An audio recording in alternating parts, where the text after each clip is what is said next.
Thank you very much.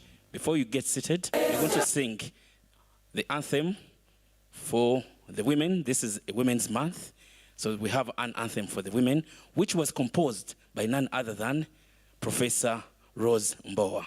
Shall we?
Thank you very much. We can give a round of applause to Professor for composing that very beautiful song which speaks to us. You may have your seats, ladies and gentlemen.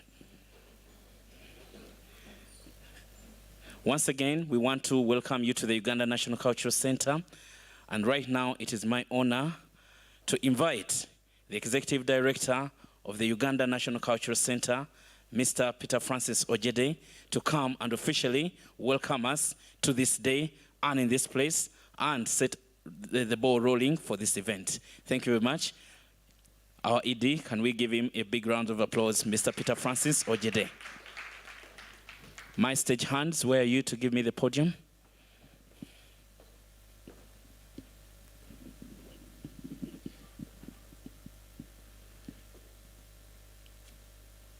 Allow me to remove this so that I can speak freely.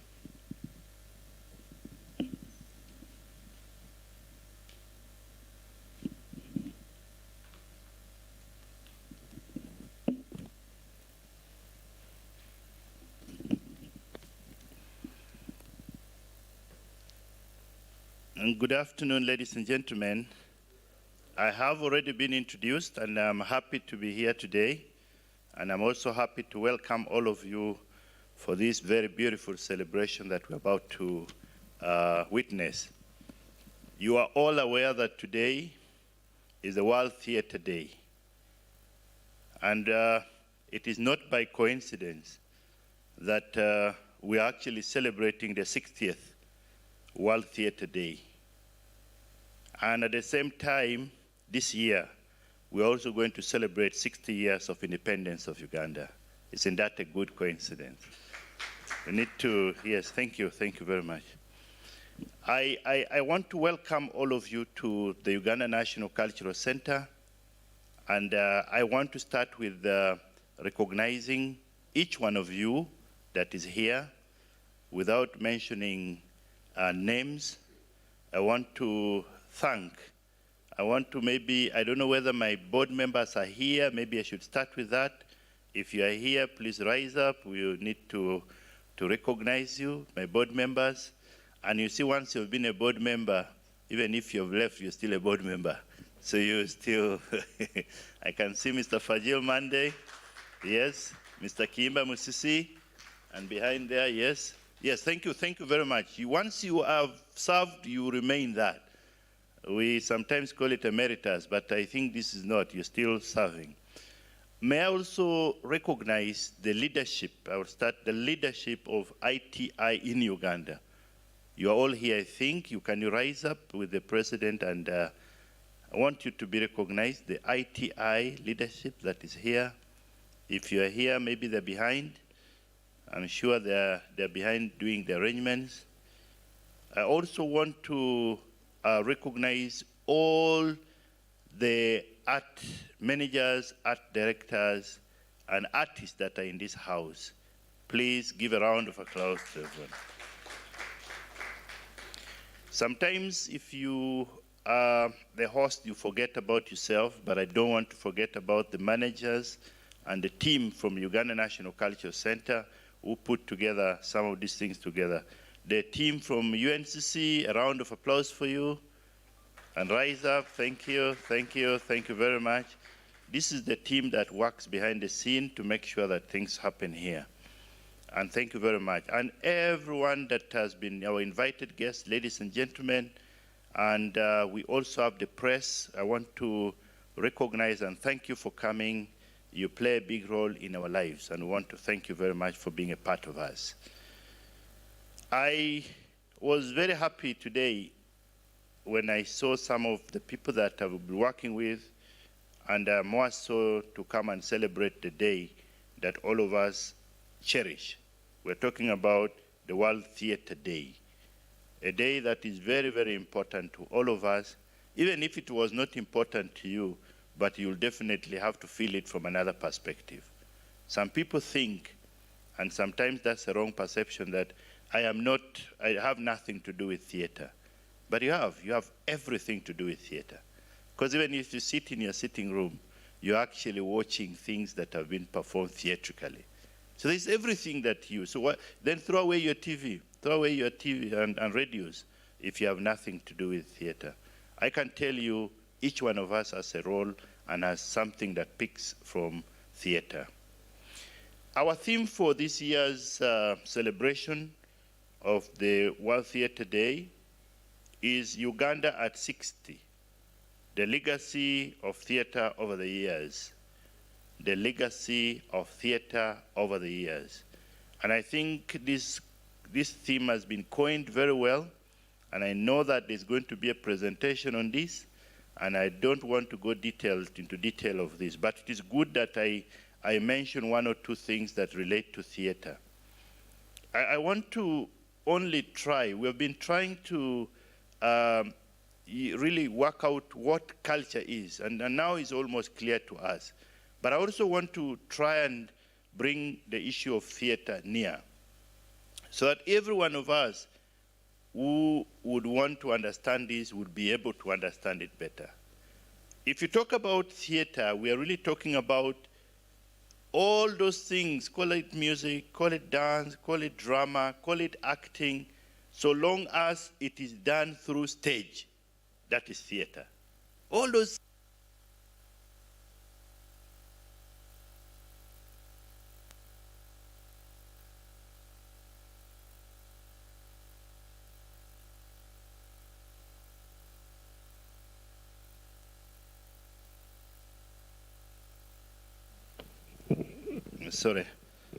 all those you need to do, and that is theater. And definitely when you look at that, then you find that most of the things we do are theatrical.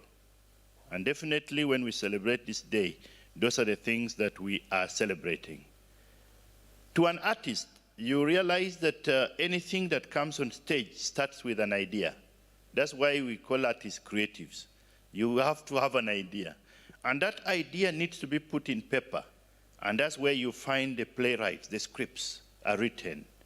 After the scripts have been written by someone who has thought about it, then you get somebody to direct it, put the scripts into action. And that's where you find most of the things that are in the stage, and then they're played, and then there's an audience the other side to enjoy and then get entertained. That's exactly what we're talking about.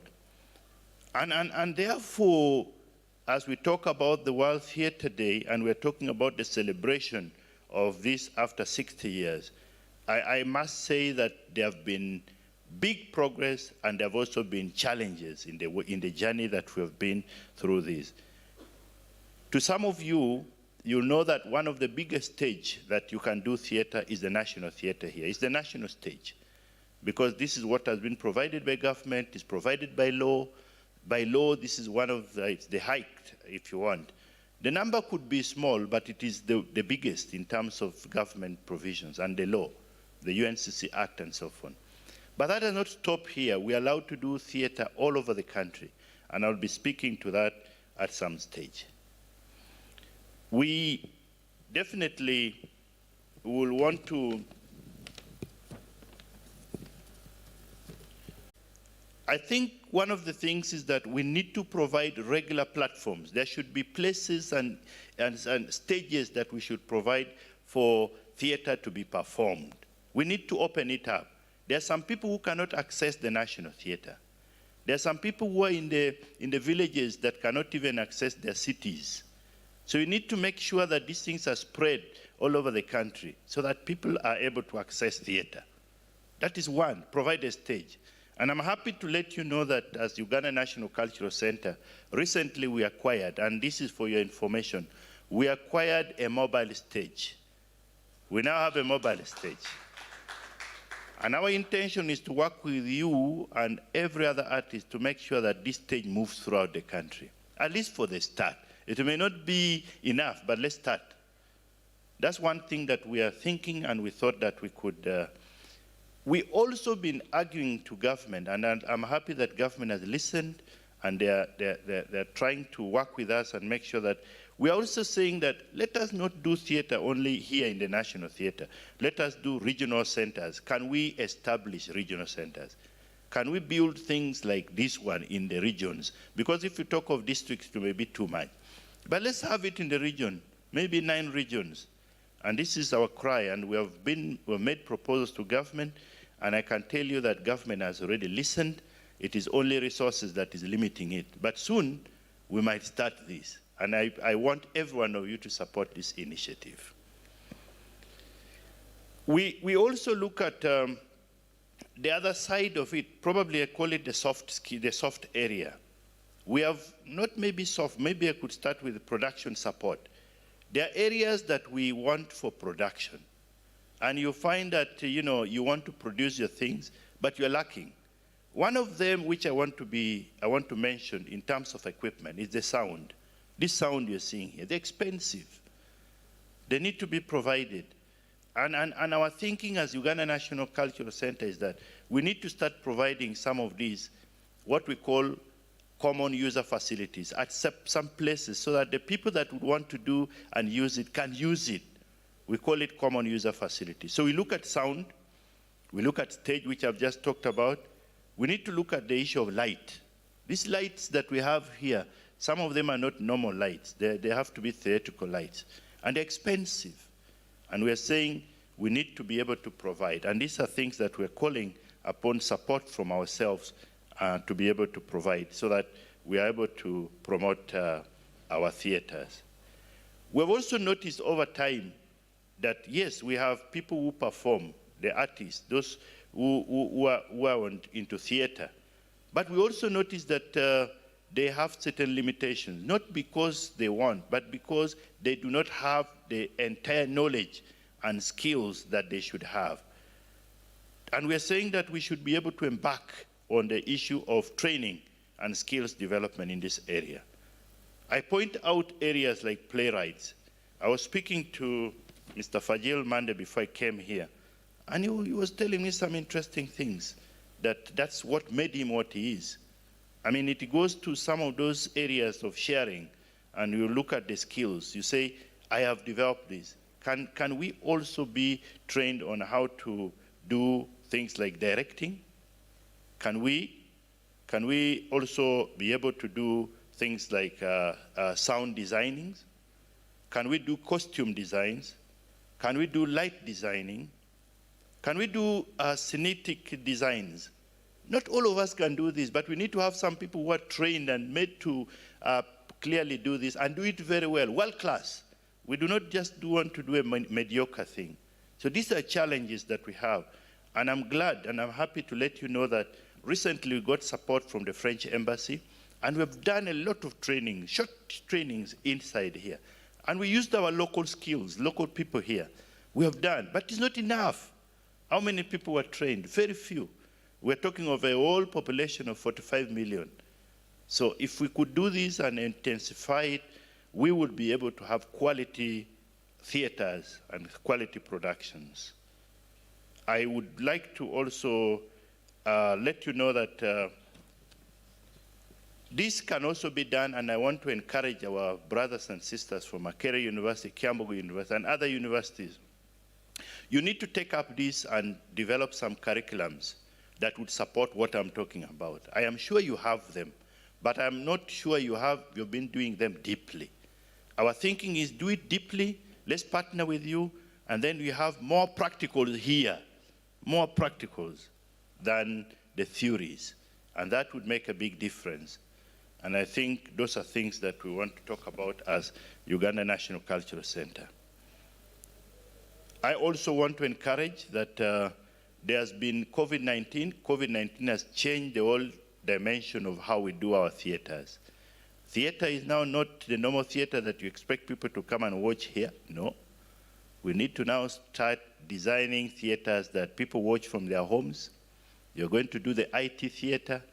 Yes, it is a difficult one because you don't have the audience with you, but I think COVID-19 has changed that. We only need to adapt and we need to change to it. And I want to really thank that we urge you to be able to adopt the IT element. We have partners, ITI, universities that we have, all the artists and so on. We want to continue partnering with you. We have embassies and so on. We are here, we want to continue partnering with you so that we're able to promote the issue of theater in this country. Operation Wealth Creation, our partners, thank you very much for being a part of us. The government of Uganda, through our Ministry of Gender, we're really grateful because you've really worked with us to make sure that this industry is not left behind. I also want to indicate that as UNCC, we have been, in terms of the government planning, the National Development Plan 3, there's so many issues, and I'm going to encourage each one of you to read the National Development Plan 3, because a lot of issues that are related to art and culture, we have put it in there, and the implementation and operationalization, if you have any project, any idea, and so on, and you do not put it linked to the NDP3, you not do it. And there's a lot of things in terms of culture. At least I know I spent a lot of time with my team to make sure that that document covers a lot of things to do with art and culture, and specifically theater. So please read it, make sure you acquaint yourself to it so that we're able to promote art and culture, especially theater as we celebrate this day. I want to also remind you that as a government has come up with new programs, and this one I have to say because we have been asked to say this whenever we meet. Government has come up with a parish development model, and the parish development model is not known by everyone. It is going to be known to everyone using theater. It's going to be using art, and therefore each one of us should get involved to make sure that theater is used to be able to make sure that the parish development model, the message. But before you start doing theater, you need to know what the parish development model is all about. And government is saying all developments must be done at the parish level. All initiate and implement at the parish level. All the monies will be sent directly to the parish level. meaning that every one of us should be able to go and partake all those things at the parish level. I think that's the summary of the message, and therefore each one of us should be able to do that, and that's what government is saying. So art, theater, and so forth must also go in the parish. And I don't know how many parishes we have. If you are to anybody who knows, there's so many parishes, and therefore we have a big role to perform and to do in those areas. We have also been asked that as a sector, we should be able to champion, and this is under the Ministry of Gender, to champion the issue of mindset change. I will give an example from my area where I come from Lango. Most of you maybe don't know, but from Lango, I come from Lango and Teso, fortunately. But if you went there and you go to the towns and you go to the trading centers, you'll find at midday, I'm talking of midday, our young brothers and sisters drinking. Midday. I'm not talking about evening, midday. Useful time that somebody should be doing to make money, but somebody is just drinking. What do you expect in the evening? The person will blow up the money. In the evening, he needs more money. What will he do? He has to steal. So, are you surprised that the crime rates has increased? So we need to help our brothers and sisters. We need to help our people in the villages so that they can change their mind and know that you need to produce for you to live comfortably. And therefore, they need to create some more time to do things that bring money into their pockets. I'm saying this because, and we can do it through theater, we can do it through art. I'm saying this because it is a big problem for all of us. With those remarks, I want to, in a very special way, thank. There's a group that has been very, very supportive of us. I want to mention you, the legendary theaters. I want to thank you for coming back to the Uganda National Cultural Center. Thank you very much. And we are very proud of you. We would like to thank you and continue. This is your home. Make sure you do the things that you used to do so that the whole country can witness it. I have a few names that I want to mention, and I think then I'll stop. I don't know whether they're here, but if you are here, please, I will request that you rise, and we really appreciate you. Christopher Mukibi, are you here? Ah, he's behind. Okay, a round of applause. Mzee Kigundu, most of them I think are behind because they're going to have a play just shortly. But a round of applause. Charles Senkube. Yes. Thank you very much. Benon Chibuka. Thank you very much. Aloysius Matovu. Are you here? Thank you very much. My board member, my friend, my mentor, Fajil Mande. And Mr. Kimba Musisi, my board member, thank you. This is just a sample. I've used this to sample. I have heard names that were mentioned, and I want to, in a very special way, you know that when we were singing the women anthem, there were ladies behind it. And I want to, in a very, very special, and I think we need to rise up on this occasion for the lady, the only lady that did for us the anthem for the lady, for women in Uganda. Can we rise up and just applaud her and thank her for the beautiful work? And this goes to all the ladies in the house and all the ladies of Uganda. Thank you very, very much for the wonderful that you have done for us. Thank you very much, and may God bless you and enjoy your time. Please have a seat. Enjoy your time as you are here at the Uganda National Cultural Center. This is your home, and always come. We are here to entertain. We are here to interact with you, and please come. We're trying to do our best to make sure that this place is as comfortable as possible for you. You can see the lighting system has been put, the sound system has been put. We're doing a lot of work, and we want to thank you very much. May God bless you and enjoy yourself as we celebrate the World Theatre Day. God bless you.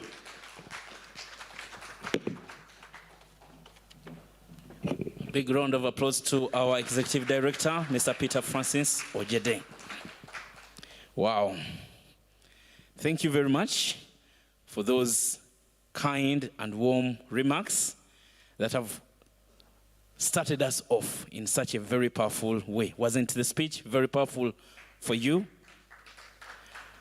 Backstage, I was telling my team that my theater day is done. So the team that is coming here, I think you are ready to pick it up from where our executive director has left it. Ladies and gentlemen, right now, the next act on stage is a very important act where we read the message of the World Theatre Day message, which is going to be read to us by none other than our dear sister. She's an actress, she's a director, she's a dramaturg, she is a choreographer, and she lectured or she trained some of us. Madam Amelia Mboto Chaka. She's a theater artist, and right now she is directing a play known as The Merchant of Venice, which will be showing here on Friday, Saturday, and Sunday. Written by who? William Shakespeare. If you don't know William Shakespeare, then... So she's going to read to us the message. Thank you very much, my brother Andrew. Good afternoon, ladies and gentlemen. Care of International Theatre Institute, ITI, which is a world organization for the performing arts. This year's message for the World Theatre Day has been authored by Peter Sellers from USA, and he is a theater, opera, and festival director. He writes, "Dear friends, as the world hangs by the hour and by the minute on a daily drip-fed of news reportage, may I invite all of us as creators to enter our proper scope and sphere and perspective of epic time, epic change, epic awareness, epic reflection, and epic vision. We are living in an epic period in human history, and the deep and consequential changes we are experiencing in human beings' relations to themselves, to each other, and to non-human worlds are nearly beyond our abilities to grasp, to articulate, to speak of, and to express. We are not living in the 24-hour news cycle. We are living at the edge of time. Newspapers and media are completely unequipped and unable to deal with what we are experiencing. Where is the language? What are the moves? And what are the images that might allow us to comprehend the deep shifts and ruptures that we are experiencing? And how can we convey the content of our lives right now, not as reportage, but experience? Theater is the art form of experience. In a world overwhelmed by vast press campaigns, simulated experiences, gusty prognostications, how can we reach beyond the endless repeating of numbers to experience the sanctity and infinity of a single life, a single ecosystem, a friendship, or the quality of light in a strange sky? 2 years of COVID-19 have dimmed people's senses, narrowed people's lives, broken connections, and put us at a strange ground zero of human habitation.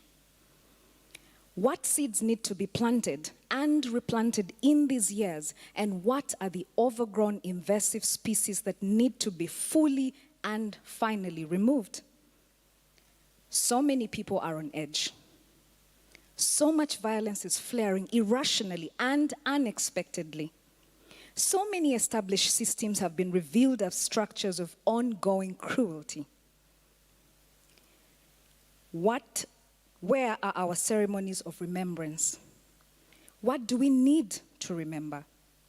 What are the rituals that allow us at last to reimagine and begin to rehearse steps that we have never taken before? The theater of epic vision, purpose, recovery, repair, and care need new rituals. We don't need to be entertained. We need to gather. We need to share space, and we need to cultivate shared space. We need protected spaces of deep listening and equality. Theater is the creation on earth of the space of equality between humans, gods, plants, animals, raindrops, tears, and regeneration.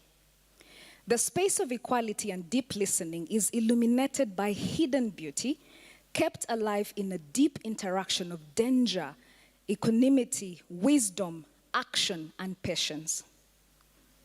In the Flower Ornament Sutra, Buddha lists 10 kinds of great patience in human life. One of the most powerful is called patience in perceiving all as mirages. Theater has always presented the life of this world as resembling a mirage, enabling us to see through human illusion, delusion, blindness, and denial with liberating clarity and force. We are so certain of what we are looking at and the way we're looking at it that we are unable to see and feel alternative realities, new possibilities, different approaches, invisible relationships, and timeless connections. This is a time for deep refreshments of our minds, of our senses, of our imaginations, of our histories, and of our futures. This cannot be done by isolated people working alone. This is work that we need to do together. Theater is the invitation to work together. Thank you deeply for your work. Peter Sellers. Thank you for listening, ladies and gentlemen. Happy World Theatre Day, and enjoy the rest of the symposium. Thank you very much, Amelia, for breathing life in Peter Sellers' message. You can find that message on the website of ITI and also on the website of UNCC. For UNCC, you can go to www.uncc.co.ug. Ladies and gentlemen, at this juncture, we are going to have an excerpt of a play titled The Marriage of Vanessa. Please, thank you.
Has anyone thought of a solution that can help us to leave this poverty?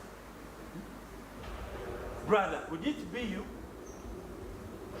Mother, how about you? Nobody! The world is hard. The world is really hard. And I say, where's that typewriter of yours I brought at a price that nearly drove me to sell myself? Bring her, put it there. Put it there, let me. Father, Yeah? is it It is raining. It is rain combining with life to beat your father down. I didn't even notice that you weren't in the house. Going and coming is necessary, otherwise nothing succeeds. I'd gone to buy paper. Here is typing paper, here is carbon paper, and here envelopes. Now, sit down with the machine. But I had come to tell you that I was going out. My daughter, it is your future I'm thinking about. So sit down with the machine and let the tips of your fingers give me a service for which I'm paying for. I have very urgent letters to type. Just when I was going out. Daughter mine, have a little patience with your father. Now, sit down with the machine. Sit down, take paper. As I reflect, I'm stirring up all the brains in my head now. Get paper as I cogitate. Fine, I'm ready. Don't frown, my daughter. Have a little patience with me, your father. You are yet a child despite your body's development. There you sit looking lovely. And it's exciting for you when you go out in all your beauty. That's all you know. But after you have gone, won't you return home hereafter? I will come back home. And when you return, will your fees for EP's secretarial school be paid? No. Haven't you stayed home for nearly 2 weeks because your fees is still owing and entire straining to find the money? Yes. Now, I point it out to you that the principal of EP's secretarial school will remain merciless unless I have paid the money, unless you are holding the money in your hands. Now, let me turn your attention to this thing here, that machine. After you have gone out and returned, will the last installment on this typewriter be paid? No. So you agree there is need? I know. And on who is the burden of that need? On you, Father. Now let me turn your attention a little bit to me. I'm not young. And yet, what are my prospects? To what can I look forward to after you have gone out and returned? Will my hopes for a more comfortable future be any better? The mattress on which I lay my bones after each and every day's ups and downs. Will it have changed from a stress-stuffed lamp mattress to a soft, bouncy, Danilo pillow? Oh, Father, please. I have not finished. After you have gone out and returned, will there be a better leak-proof roof over our heads? Let alone better and comfortable chairs to sit in? A fridge in the kitchen? A car in the garage? My name on invitation lists for state functions and embassy parties? Will I be able to go for a memorial service this week? And thrust my hand in the pocket and pull out a 50,000 shilling donation? Oh, Father, please, you've said enough. Let me add one or two things. Now imagine a great congregation at the church.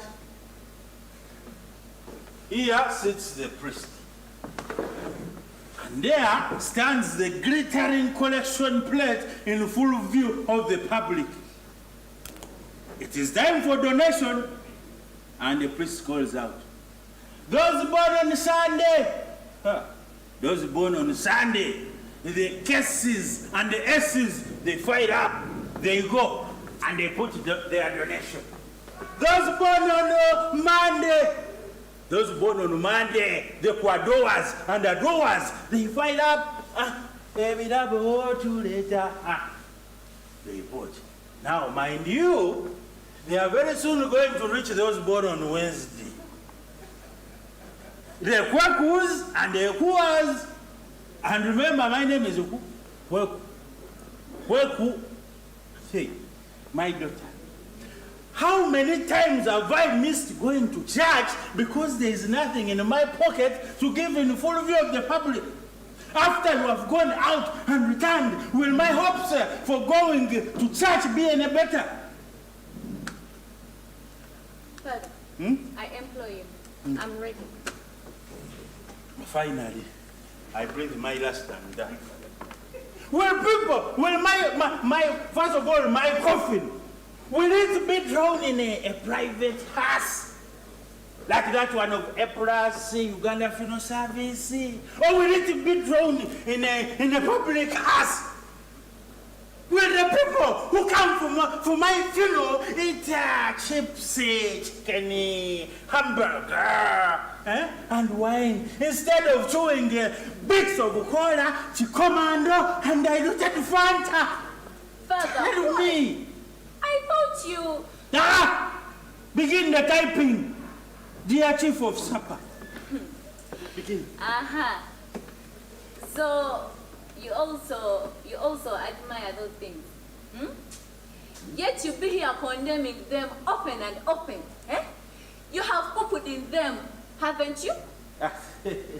Of course I have my daughter, but you see, I'm using this index trying to show you how things are not well with the house. So please, take the paper, type to help me your father out. After the most severe cracking of my brains, I have finally begun to see a little hope gleaming in our future, and I'm directing my steps towards it. Step by step, my feet are in motion under the guidance of my mind, and I'm on the way to free you and me from what? I'm not saying that I want that much, but what if a few things could come my way? What if a few things could come? If only a few things could come. I'm not saying that I should eat the chicken every day. But how about a little meat today and tomorrow and a little fish on which I can count? I'm not saying that my only daughter Nansewa should become the judge of the Supreme Court. But how about her finishing her secretarial course? And perhaps... He has forgotten all about me. Dismiss. Please. What's that? The typing. Hey, okay. Cancel this, dear Chief of Supper. Cancel it and put in its place what I'm going to recite. It's so ordinary. Yes? Yeah.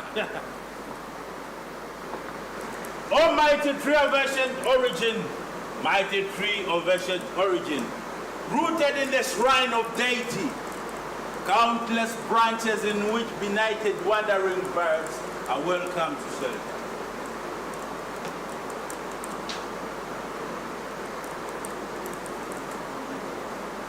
Finished? Yeah, put all that in the space where dear Chief of Supper should go, because chiefs adore their appellations. How should they do that? Put it in. Chiefs adore their appellations. I have safely returned home after my short journey to you. And the little affair of which we spoke seriously occupies my mind. How can I ever forget that you have done me great honor? You who is seated at the stool of our culture needs no prompting from anyone. Yours humbly and delightedly, George Kweku Ananse. Father. The lips are sugar. Yeah, my lips are sugared, I know that. So, finished? Yeah, Palace, Supper set. Next? Yeah, Chief of Supper. Prickly pear. Next one, right? Prickly pear, cactus keeping guard to your territory's border. To your left, your territory. To your right, the sea. Tough and vigilant one. Thanks to your precoce, the enemy bleeds. Thanks to your capacious leak. Those who you love will always find water within them to refresh themselves. Very nice. Yeah. Paris, Akate. Akate. What Akate? The fourth. Address. Akate. What is she? Finished. There is one more. And please type this with utmost care. Oh, fire extinguisher, you have caused flame flashes to darken, you have caused an irreversible to come to a full stop. Blazing columns of fire, he says, are not be halted, has come to a full stop. This you did, and therefore the nation say, well done, Abra. Haven't they heard of your fame? When they hear your fame, don't they acclaim you in praise names for extinguishing Victor who deserves appellations? Have you got it? How could I? I've never experienced such a dictation on a supersonic speed like that. Please say it slow. Okay. Oh, fire extinguisher. Oh, fire extinguisher. You have caused flame flashes to darken. You have caused the irreversible to come to a full stop. Blazing columns of fire, he who says are not be halted, has come to a full stop. You consume fire, abroad. This you did, and therefore the nation say, well done, abroad. Haven't they heard of your fame? And when they hear your fame, don't they acclaim you in praise names? Fire extinguishing Victor who deserves appellations. That's it. Yeah. That's the end, isn't it? No, it's not the end. There is one more. But please type this with utmost care. Okay? The thing you said by your most respected messenger has reached me. And it is so welcome, so unexpected, that whether I'm dreaming or not is still an undecided question. Briefly, thank you, Nana. All is well with the object of your interest, and I'm looking forward to the day it will come out of my custody. This into your hands.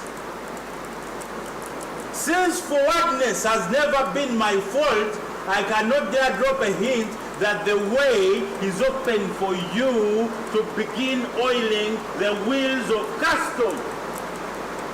Yours humbly, delightedly, George Kweku Anase. Full stop.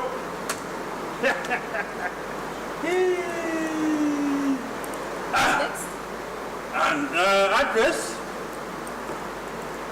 Chief, who is chief? My chief, who is chief? Town? Town, it will get there with just that, eh? So now please hurry up or we shall miss the mailman, eh? Hurry up, hurry. Hurry, give me the letter, I'll put the envelope from there. Yeah, I got it.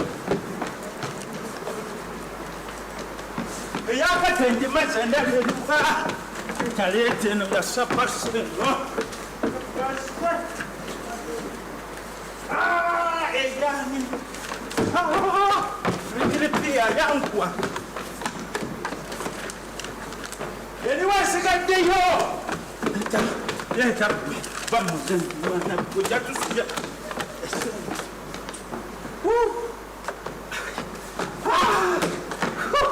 Well, I can't take a time to take.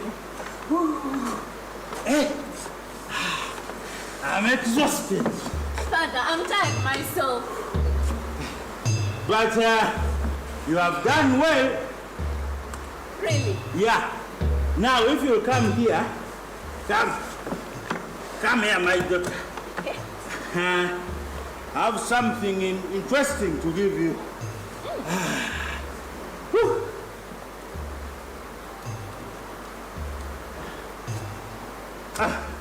100,000 shillings. 100,000 shillings. 100 clean thousand shillings. And now the total is 300,000 shillings. Take that to the miserly principal viewers. My please? Yes, of course. Thank you, Father. Thank you. Yeah, and now we shall see my daughter. We shall see which of the 4 chiefs will make the best husband for you. Eh? What?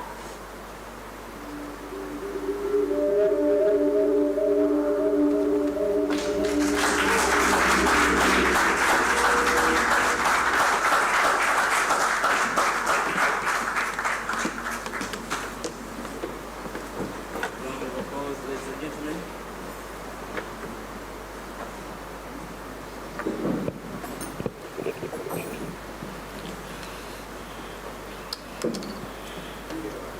A big round of applause to Edwin Mukalazi, who directed that excerpt from the Marriage of Vanessa. Thank you, I hope you enjoyed it. We cannot celebrate this day without having a theatrical performance. Coming next, ladies and gentlemen, is the symposium, the panel discussion,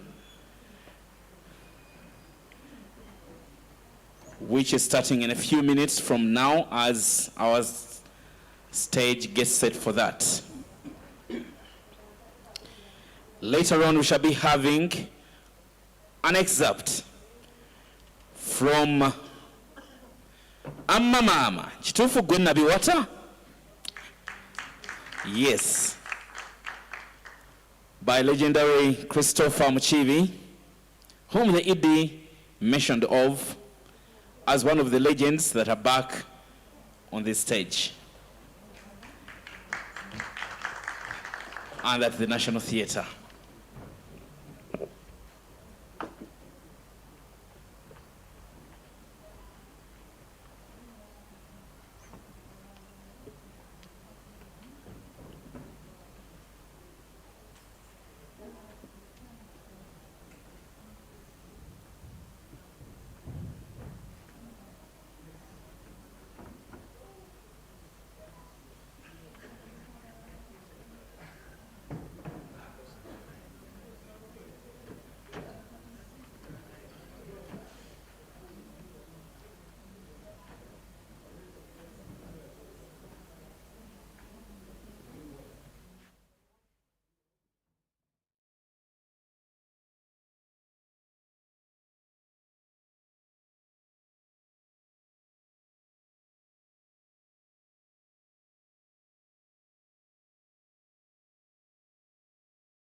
Very special guest who has been a huge support to the sector, especially during the COVID times, when government really, I think more than ever before, appreciated this sector. And our sector is none other than the cultural, creative, and creative industries, the art and culture sector. And in our midst, we have Ambassador Idro, whom would like to say a word. Yes, thank you very much. To us as we finalize this set, to recognize the support from OWC. Yes, and also what and how theater or the arts can be part of the parish model program and also the mindset change program. He only has a few minutes to say hello to us, and then we shall roll with our set, which I think should be ready as he he speaks to us. Ambassador, you're most welcome. Thank you, thank you. I greet you all, everybody. I am Idro. They give me all those titles, ambassador, but I think those are like the clothes you change. I have many, and they really don't matter. The important thing is what's inside here. And that is, I think, what I want to share with you. This young man here was my schoolmate many years ago in Tororo College. I was happy to meet him after, not too many years. I knew he was in this business when he came to visit us in Gulu, OWC, to see how we can participate with you. And that's when I was re-recruited into this wonderful activity. Suffice to say that, of course, is that Fajil Monday?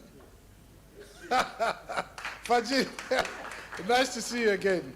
An old hand in these things, very old hand. We were together in University Hall with Fajil Monday many years ago also, so nice to see you again. It's so nice to meet old colleagues.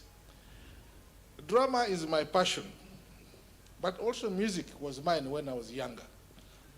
In the old days of Rose Mbowa and that, I was a member of the Makerere Traveling Theatre for 1 year, and then I became the leader for the second year. So I was 2 years in the Makerere Traveling Theatre, and we moved all around Uganda and went up to Nairobi. Just to mention but a few of my accolades or escapades in this craft. But I was also in Tororo College, a member of the theater. So I am very, very close with you. This is to show you that even though I may not look theoretical now, the fact is inside and really outside, I'm a thoroughbred theatrical, and I understand. The expression on the stage, artificial, but so real like today. I think I loved these people who did it. They did it so well. I really want to, I don't know where they are, but I really would like us to thank them, and it would be so unfair. I don't know who wrote the play, but I liked it when the man got lost in his world, and I always loved it when the daughter was reminding him to come back to life. And the conclusion, I think, ended very, very well, like all drama should do, very well, meaning it ends up with death or with laughter. Not this question of happy, what did they used to do it in Cinderella? And they lived happily ever after. That is really for the youngsters. So for us, it is this one, meaning that a luta continua, the struggle continues. And that is what it is. I was just telling my 3 colleagues I met here, they asked me, how are you? I said, well, what did I say actually? Confused, yes. And in this world, if you are not confused, then you are not alive. Because I am not sure whether there's anybody who has never had a spirit of being confused. Because how do you go to the next level unless you have been confused? I am aware the other animals pass through a stage of what? Eggs, pupa, metamorphosis of these things. But for us, you don't change physically. What happens is the confusion in you as you go from a little kid who is irresponsible to one who, the best way I can put it is this way. The Asians have 4 stages of development. The first stage is you must learn. Like all children must learn, and it doesn't stop. Because what you learn is what pays you at the end of it. But secondly, when you come of a certain age, you must fall in love with the opposite sex. That's the second stage, and the most confusing, because you have never been in love. And what is this thing called love? Which for us men, we learn at the age of 50, and women largely at the age of 13. So you are talking to a girl who is 18 and you are 25. You are not yet anywhere in love matters. She's already an expert, and here you are living a life and talking sweethearts, which cannot exist for the man because he doesn't know how to love. And this is where the problem is, and the girl gets angry. I'm here for you. How do you say that I am not here? Because the man is absent. Emotionally, physically, spiritually, he's not even in himself. He's still discovering what he doesn't even know to discover. And this is the nature of men. But because this has not been well explained, we all get confused in Uganda. Abasajja babi, tebategera. Then the men say women are stupid, they are silly, they are sissy. So it causes problem. But that is stage 2 of the confusion of humanity.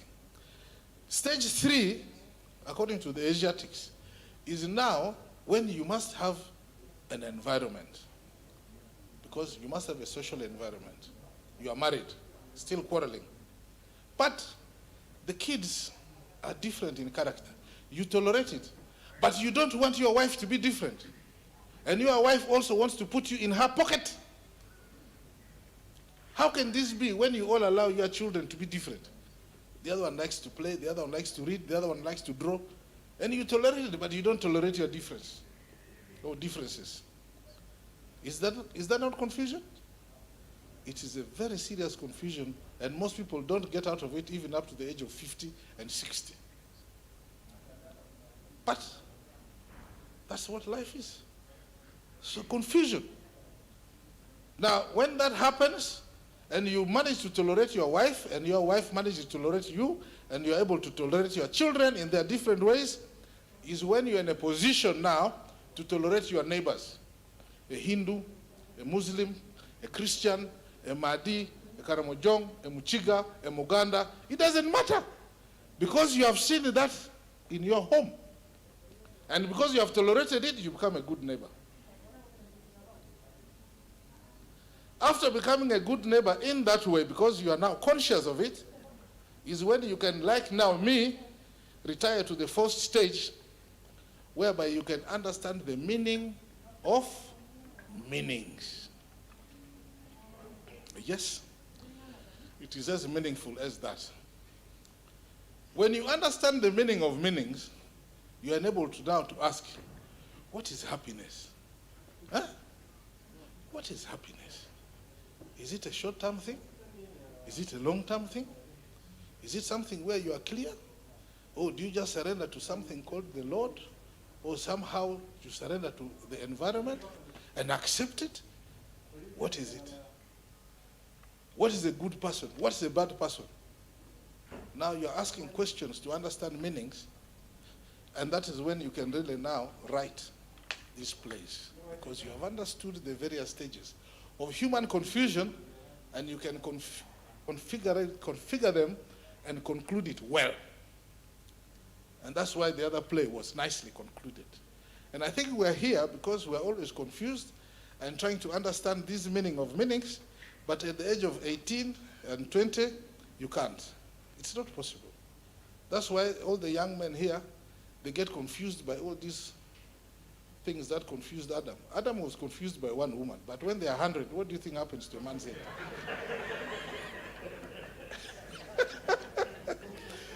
So ladies, please understand the dilemma of these people who are confused, because all these nice things, they even, Eve confused Adam to a point that he even forgot God. And as much as he was asked, as you all know, Adam, where are you? He said, my Lord, I am naked. So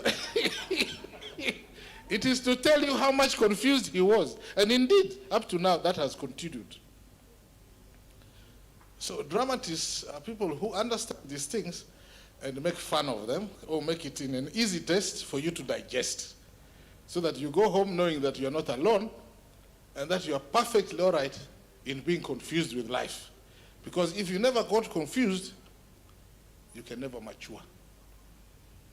And it is the maturity from confusion and accepting it so that you can forgive the others, just as you are confused. And now you have understood the better. So that is my understanding of drama. And I hope I've convinced you a little bit in agreeing with me on that. But you don't have to agree, because I might be the confused person. And on that note, please accept my few remarks, which are from my heart, and I want to congratulate and thank all of you for coming to celebrate with us this day. Thank you very much, and you're most welcome.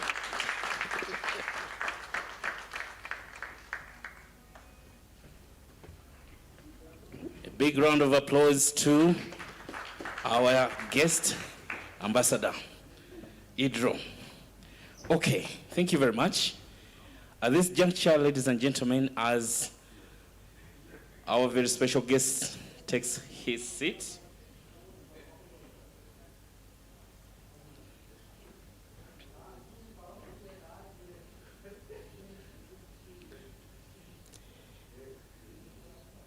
may I welcome at this juncture our moderator, who is none other than Bob Kiski, to come and take over from me. He will be inviting the keynote speaker, Mr. Fajil Mande, and all the other panelists whom he will be introducing at that juncture. Ladies and gentlemen, for me, I'm seeing the timeline boy of those days, for those of you who didn't know, as he takes onto the podium. Please, this is your seat, and that is your microphone. You may have your seat. It is very safe and sound. Yep. Try to be sure before I leave you so that I hand over. Switch it on from this end. Look at me.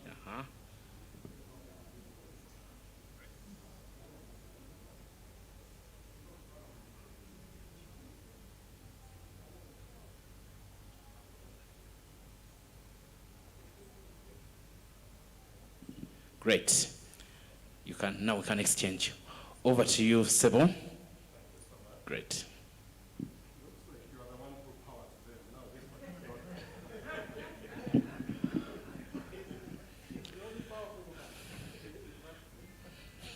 Okay.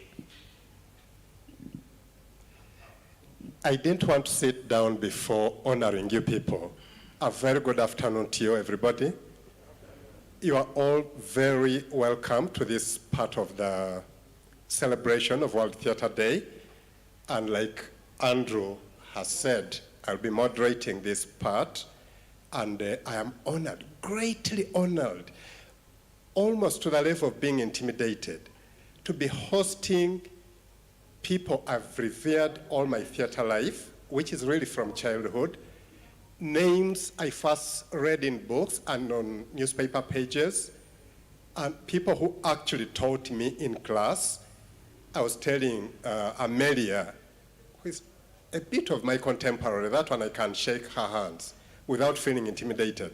But now people like Jewa here, I cannot greet her less than 3 meters away from her. Mr. Fajil Mande and all these other people, the Bakaimbira gurus. It's not easy. So it's such a great honor, and I would like right away to take the pleasure of inviting our keynote speaker, Mr. Fajil Mande. If you will be kind enough, everybody, to just stand up and welcome him. I'm sorry to have to do this to you, but as we give him a round of applause as he comes here, Mr. Mande.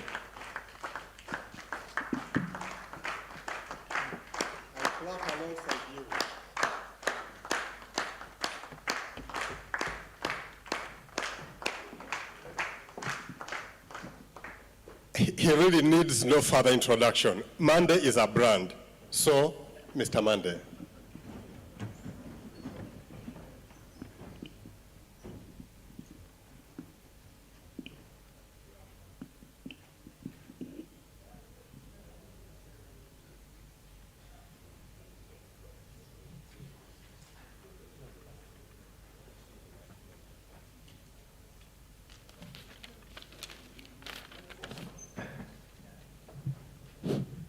Good afternoon, ladies and gentlemen.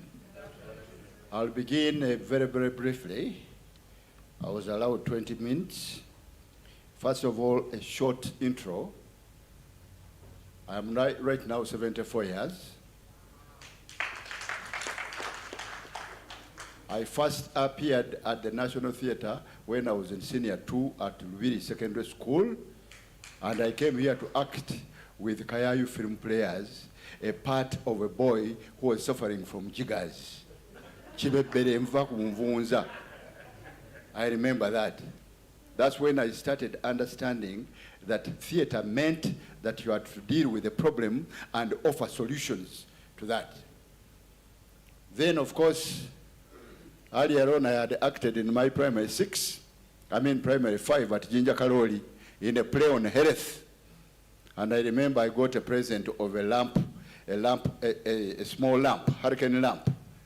And that play taught me how to keep clean in my life.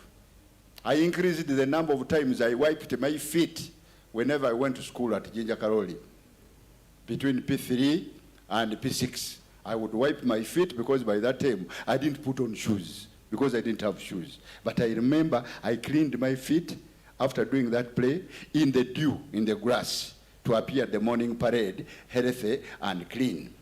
Okay? I've written 9 plays, and each play had a very, very prominent issue.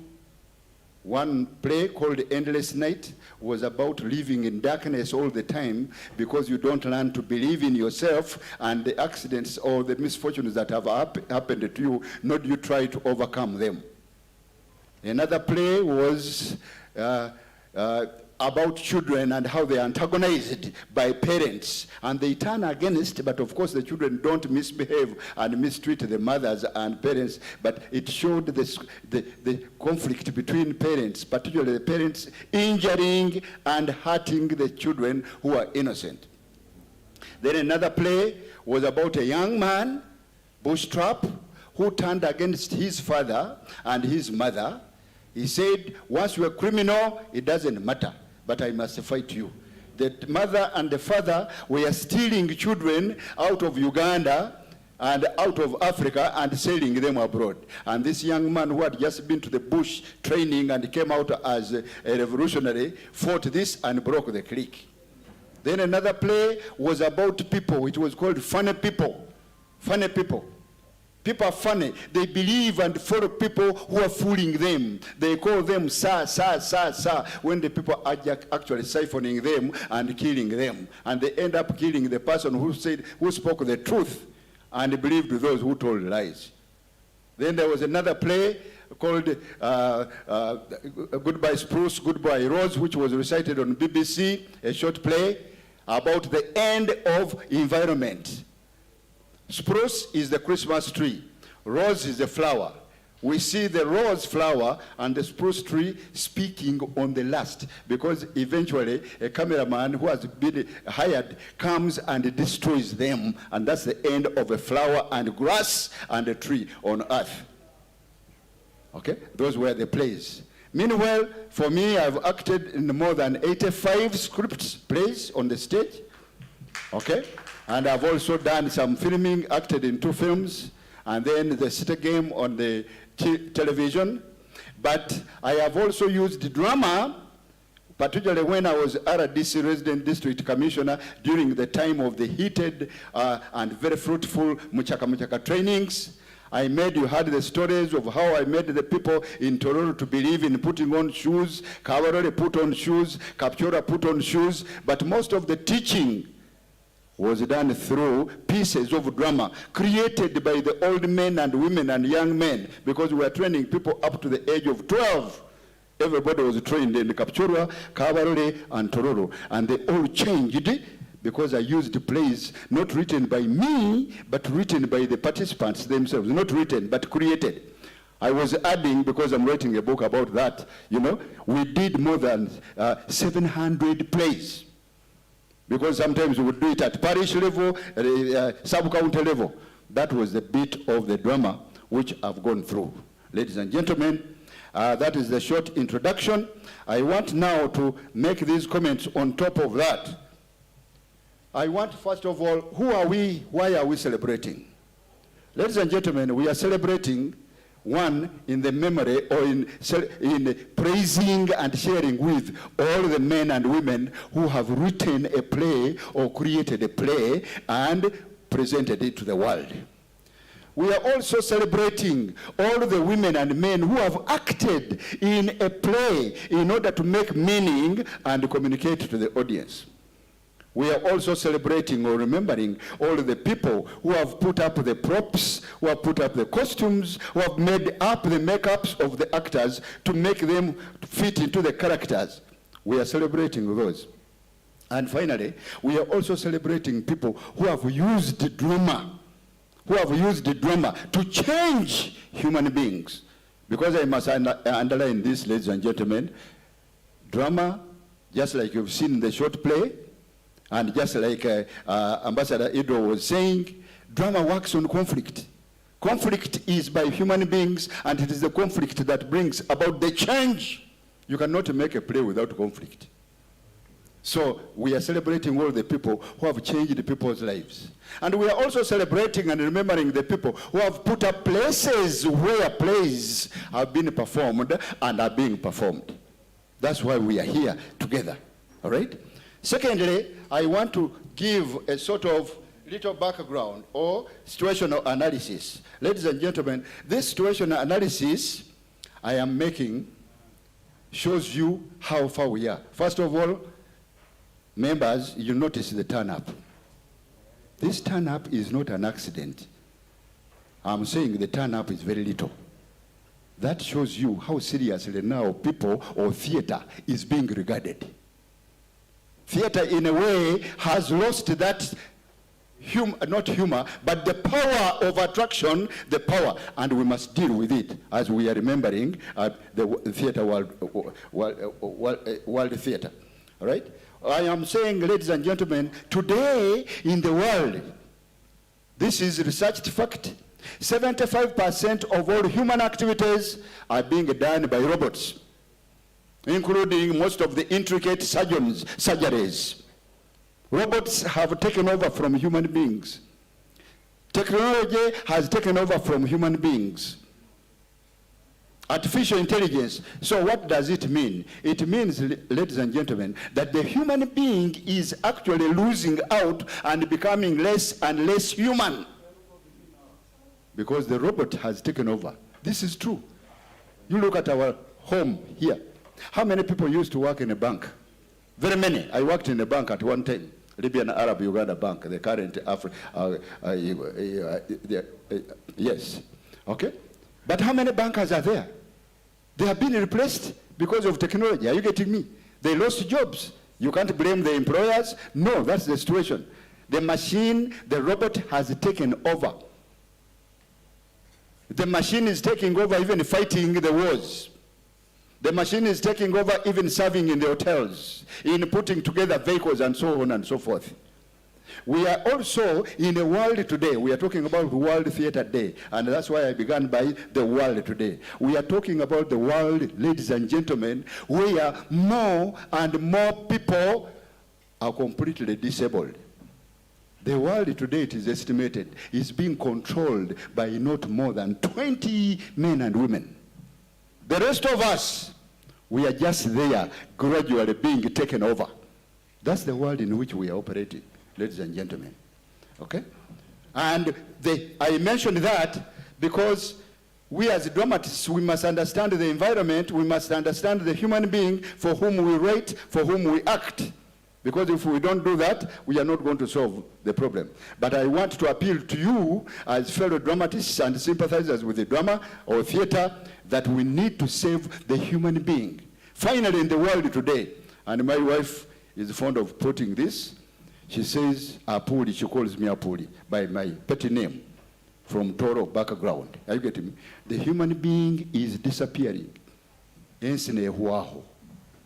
And people don't realize it. The human being is becoming less and less and less. You know countries which no longer produce human beings. Are you getting me? Don't you know that? You know countries where now, including Germany, which started paying money for young people to produce a child. Because most of them, 75%, 80% is old people.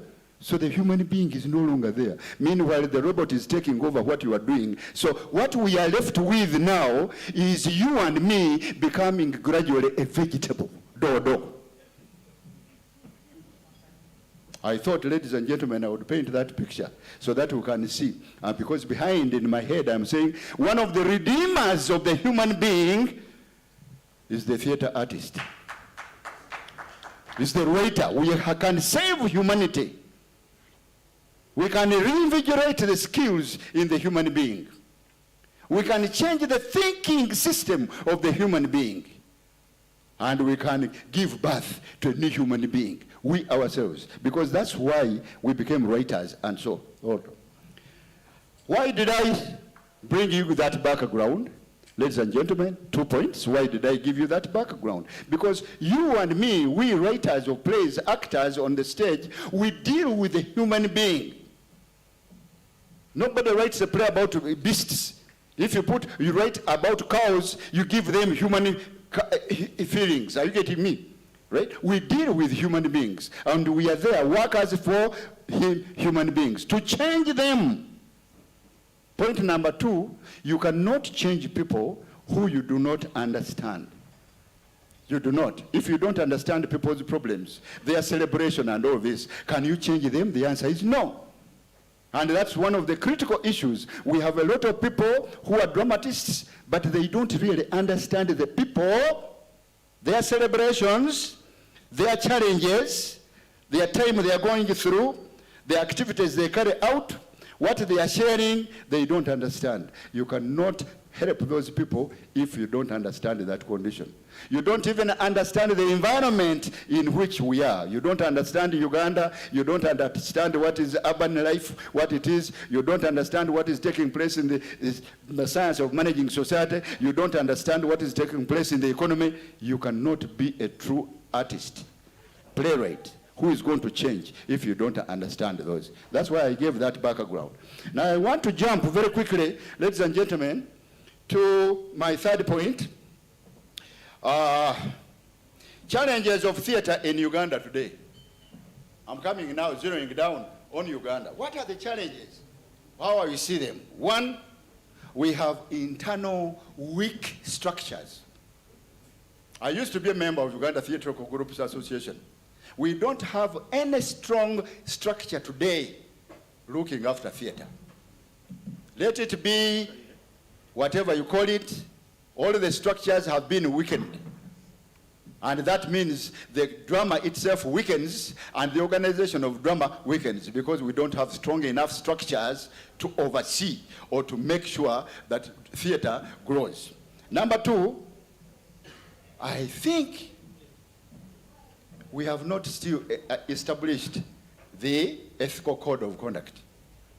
And I keep saying, ladies and gentlemen, any profession, any group of people who don't have an ethical code of conduct cannot be regarded with respect. It can't. Number 3, we have no quality control in theater. Who controls the theater? Who controls life? Everything goes on setting targets, evaluating, and you keep minimum standards. There is no quality control in the theater in Uganda right now, which I know of. There are no committees. There are no what? Who controls? Anybody who thinks can come up and do a play on radio or television. No quality control. Anything without quality control, even if it is a home, if the children have no quality control, the home doesn't have quality, then that thing is disorganized. Then, of course, there is weak protection of the industry. Who actually is protecting the industry of theater? I don't know anybody seriously. Maybe the nearest was when we worked on the what do we call it? The element of where you made work, you patented. You patent, you get me? Yeah, the copyright, but no authority, no organization protects and defends theater today in Uganda. Okay? Then, of course, we have declined as theater workers, according to my observation over the time. We have declined into entertainment for the sake of entertainment. Baseke, I have never known serious theater, even historically, that people just come to entertain people. No. If you come on the stage and you are just entertaining people, then you're wasting people. They will laugh. Because they're either as narrow-minded as you are. Life is not about laughing all the time. Life is about making me easily solve problems happily. Are you getting me? And learning. Okay? Then, of course, ladies and gentlemen, there has been a decline to the level of the audience. Most plays, most dramatists have declined to gone down to the level of the audience. I keep telling people, I am a teacher by profession. I can be close to my children in the class, but I cannot be like the children themselves. I am above that. Although the children may like me. But most groups think and behave like the audience thinks. So who is helping who? Who is the blind man leading others? That's what is happening to a lot of groups. People do things which please the audience. So you brought yourself to the level of the audience. Whereas a playwright, an artist, is supposed to understand these people, think above them, and offer solutions to the problems above them, not by being like them. Okay? Now, I want to go quickly. What is the way forward, ladies and gentlemen? What do I think the way forward? And I think the ED touched some of these points very well. I would like to really say we need to come back to the critical role of positive change of the people and their world. Let us be conscious all the time, ladies and gentlemen, which for me I learned as an artist, and I have been playing in my life, I am a changer of human beings. A playwright, an actor, a producer of a play, you are a changer of people. Let's go back to the change. Whenever you do the play, say, what change have I caused? We are a changer. We need to go back there instead of just doing. I mean, even if we are talking about drama, but listen to most of the songs. Are they constructing anybody? If anything, some of them are destructive. Let's go back to the level of changing human beings. Like we saw plays like The Government Inspector, most of the plays, even played by Bakayayu, all those we played, they were changing people. Now we are no longer aiming at that. We need to go back to there. Okay? Okay? Now, number two, we need to strengthen all the structures that govern theater. Let's strengthen. Where is UTGA? Which other organization is there? When I'm saying strengthening, I mean, do we hear of them? Are they working? Are they creating the situation, the structures? All the way from the Ministry of Gender and whatever, and then the commission that was set up, and everything that is called an organization. Let's strengthen it. Anything like that, which is easily full of temptations, if it is not structured well, it is going to be weaker and weaker. All right? Then we need also to establish the ethical code of conduct. The last time I thought about this, the ethical code of conduct had been fought many years by the artists themselves. Anybody without an ethical code of conduct, an organization, nobody will seriously respect you. We need that ethical code of conduct. And the theater is one of those without one. Okay? The doctors have got an ethical code of conduct, engineers, the teachers, and so on and so forth. When ours comes out, let us pronounce it so that people may be proud of us. We know the do's and don'ts and the behavior. Then, of course, last, we need to establish again strategic theatrical competitions. Let me explain this. We need to create competitions in the world of theater. I remember very well, I was going through yesterday when I was preparing this, that I wrote my 4 short plays out of the 9 plays when there was a competition for short play writing and performance. Because of a competition, it gave us a direction. There were competitions of best productions. Whenever you have competitions, they raise the standard of everything. Let's have those competitions back. They inspire people, they keep people thinking, and they offer us a framework of judging whether we're moving forward or not. Ladies and gentlemen, I want to thank you very much.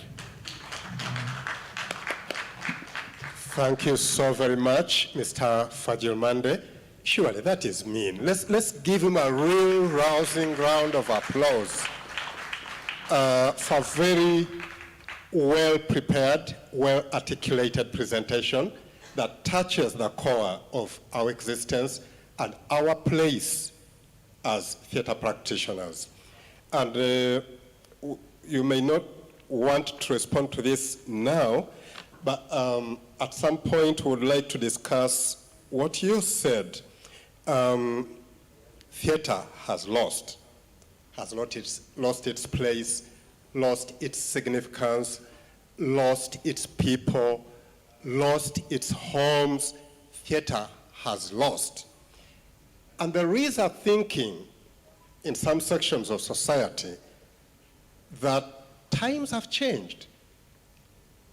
From when theater ruled, when theater practitioners were big names, Uganda loves to brand people celebs. Theater practitioners were celebs. Right now, some of them walk on the street and even Kaloris wonder who they are, let alone the people who used to worship them, especially for some who have sort of obeyed the laws of nature. They have sort of depreciated one or another. The young people who are doing whatever they are doing in the name of theater, sometimes you come here and the people who used to arrive and everybody stands up and bows and talks in reverence, they see you and they shove you aside with their elbows. So times have changed. Now the question is, should theater adapt? Should theater mutate? How and why? The why might be, you've said time has changed. Times have changed, but must we? So we need to be thinking along those lines. If comedy has taken over and these bubblegum songs have sat on the throne and they are reigning, what is it that they are doing, or what is it that changed in society to begin accepting inconsequential things? Because like you've just said, some of these things really don't change anything. If anything, they change negatively. So what has moved? What has shifted? What must we reclaim? At this point, I would like to invite the rest of the panelists, and when they are all here, we'll then listen to one by one. Let me welcome my teacher, Joanita Beulira Wandera Kajimo Mokasa. And I say that with all humility. And the Queen of Film, Maria Mondagire, Sebo Tukwaniriza, Omombeja, and a man who, if nothing had changed, would be saying Your Excellency by now. The enigmatic Charles James Senkubuge, a.k.a. Siasa. Yes, you are most welcome.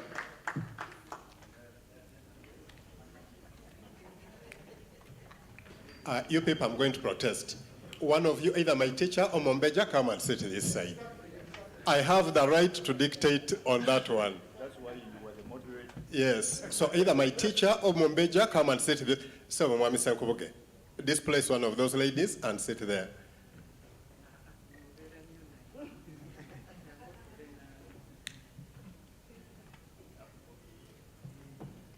If you don't mind, let's welcome them again as a team. Thank you very much. You are most welcome. Please take your seats. You are most welcome. And then I'll also sit, knowing that Twijude. And this is who we have in front here. I would just like us to know these people and why they are the people we are hosting as our panelists. Mr. Senkubuge here is also a household name in theater in Uganda. And there is a play that they are staging this season as the Bakaimbira Drum Actors celebrate 40 years of service. And he's one of the writers. He's a co-writer of Gayo Guma. I think that's the Luganda pronunciation. Gayo Guma. Waliogera mu Luganda. Yes, I pronounce Luganda with care because I come from the other side. It will be running here very soon, and he's the current chairman of Bakaimbira Drama Actors. Mr. Senkubuge is also General Manager of Salt Media and Pastor, Gospel Light Independent Baptist Church in Kansanga. Siwa Jenjero, he's married with 4 children, and he's a very kind and generous person. Take note of that. That is Mr. Senkubuge. Omumbeja Maria Mundagire is a big name in theater, both stage and film. She's one of Uganda's most progressive contemporary female artists. She's an actress, she's a singer, she's a playwright, and she also runs something that is called the Maria Mundagire Film and Performing Arts Center. She trains, and I respect her for this. She's one of the few people who have undertaken training of a new crop of practitioners seriously. Most people mind making money from their talent and their training. Mariam is reproducing what she has into other people. We respect you for that and appreciate you. Among her outstanding films, Strength of a Stranger, Hearts in Pieces, Where I Belong, and Tender Sisters. Tender series, yeah, it's a series, yeah. And then the one, The Thongs of Whose Sandals I Am Not Worthy. Because I sat at her feet and she taught me, and those things are not easy. And she taught me in a school where you didn't just go and teach, Namasagali College. You had to be a teacher of substance to teach, because we, the students, were valuable. And so if she taught me, I revere you. And she's Joanita Bewulirawandera, and her biography, especially in the area of theater, is endless. But she's an actress. If you watch Prestige, for instance, you must be enjoying her there. We'll talk about that later. She's a playwright. I remember her Unleashed Fury very well. She's a director.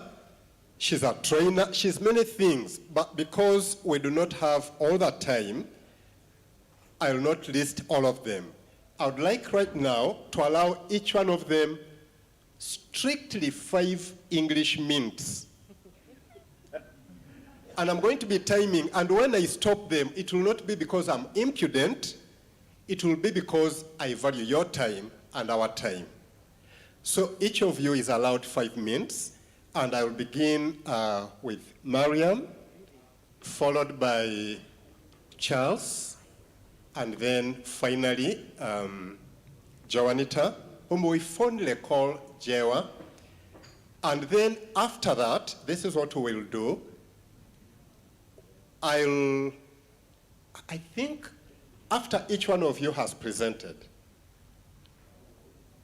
I'll take advantage of my being here to ask you 1 or 2 questions. And then we'll go to the next presentation. And after they've all made their presentations, we'll open it to a plenary where you will be welcome to respond, whether with questions or other forms of commentary reacting to their presentations. If that is understood, let's then listen to our first presentation. 5 minutes. Thank you. Thank you, Bob. Good afternoon, evening, ladies and gentlemen. I am trembling. I'm seated amidst royalty of theater. And I don't know how I got up here, but I'm here. I made 50 years. Yes. and theater is 60, so at least I missed only 10. The first play I watched on this stage was Amakuraga Kuravako. I do not know how old I was, but I thought this was a TV when I was seated there. And when we got out, I was wondering, I was seeing the person I saw on the big TV outside. So it stuck in my mind, but I eventually got to understand. I acted my first play in Kampala High School in 1986. I joined commercial theater a year after that, in 1987, with the Black Pearls Limited, Eyomugavendugwa, where I learnt everything theater, from acting, writing, and directing. In 1988, I came to act on this stage in a play called Amakamu Wanganguse, still with the Black Pearls Limited. And I had a very funny encounter. My aunt came backstage to take me home before the anthem was played.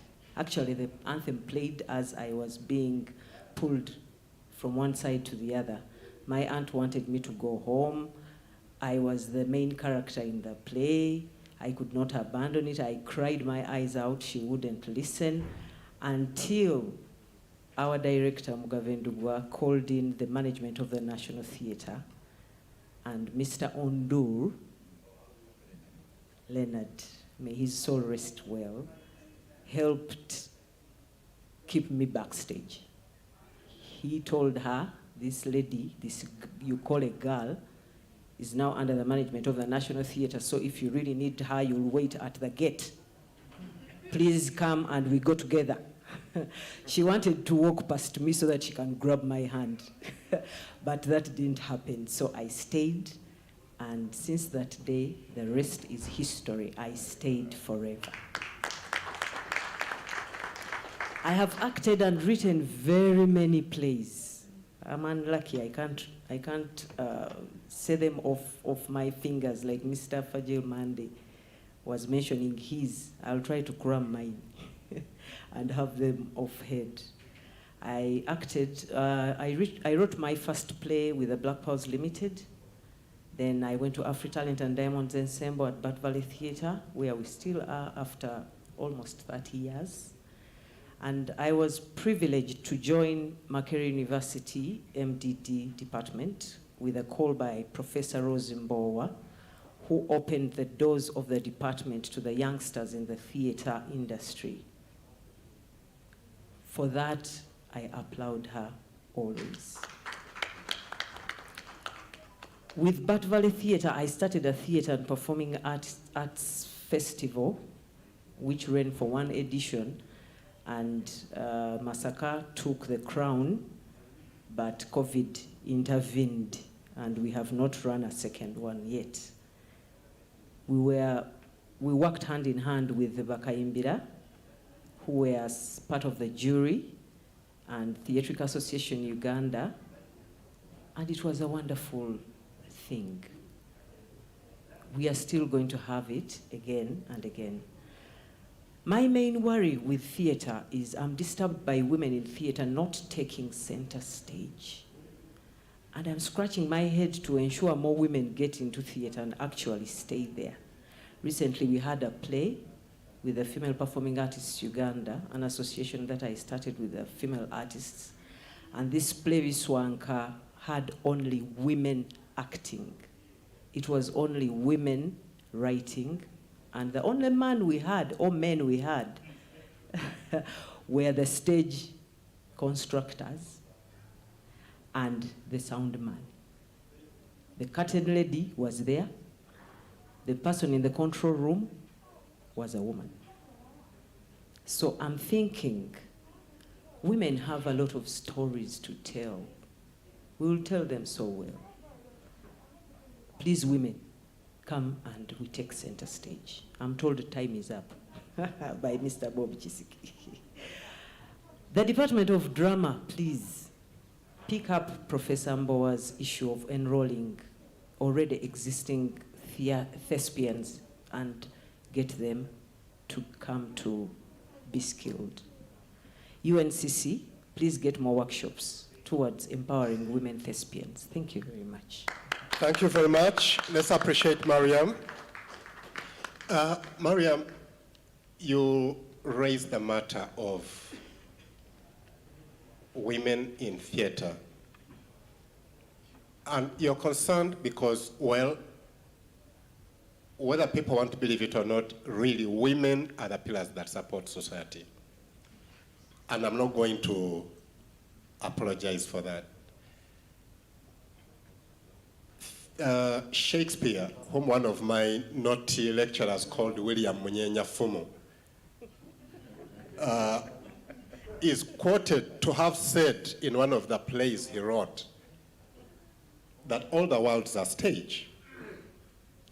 And though he used the word man, I guess he meant all people. Each one of us has a place to play, a role to play. You've chosen to focus in part on women and what part they can play. Since we are celebrating 60 years of theater and we are talking about the legacy of theater in Uganda over those 60 years, what would be your feeling about the role women have played in nurturing theater and making it relevant? Because the things that we experience in life, if they are not relevant, there is no work done. In physics, they told us about work being done only when there is movement from one part to another. If I push to this wall, that wall, from sunrise to sunset, and I sweat to point of sweating plasma, and the wall does not move, no work done. Nobody will say, so, have women, either on their own or societal empowerment, have they been given a place to play a role in the development and growth and relevance of theater in this country in 60 years? Your thoughts? I wouldn't say they have been given a platform or not been given a platform, but they are trying to stay behind. I think we are staying behind as women because we are brought up that way, to wait a bit. Omukyala alinda mu katono, tamala googera, tapapa na bigambo. So it makes us wait a bit, and the industry does not wait for anybody. So we need to empower them. We need to tell them that let's move, let's go. We have people like Professor Mbowa, people like Johnny Tabeulira. No one is moving in their footsteps. When we look back, we are not there. We need to do something about that. Thank you so much. And you've said something I was planning for later. Let me throw it to all of us. We think about it. When the time comes, if it does, I would like to hear the thoughts of people gathered here.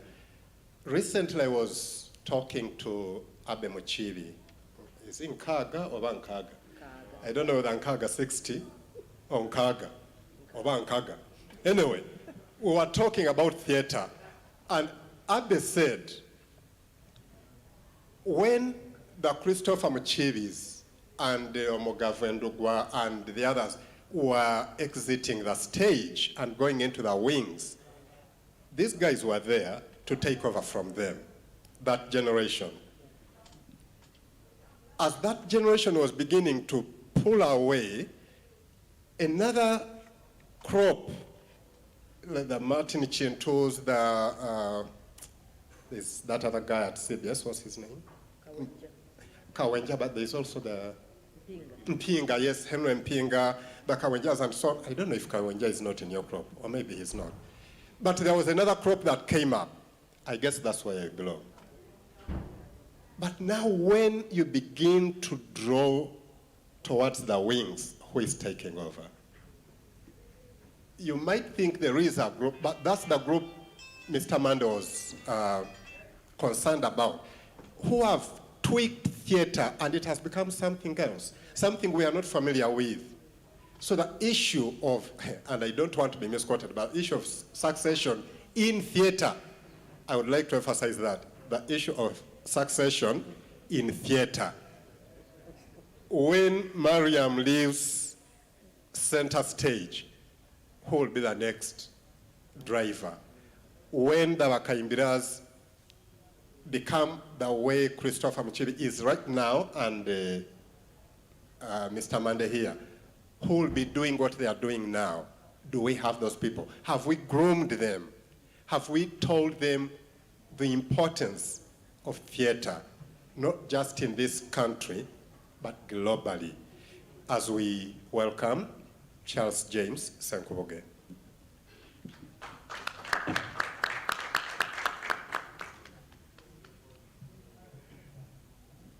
Yeah, the invitation I received said 10 minutes. And I came with the proof that I cannot do it in 10 minutes. I have my autobiography here, my history on stage. But now I'm being told 5 minutes. I will try, yeah, English 5 minutes. I will try as much as possible to fit in. I'm Charles James Senkuboge, with my friends around here, Alozias Matuvu Joyce, and Andrew Ben Chibuka.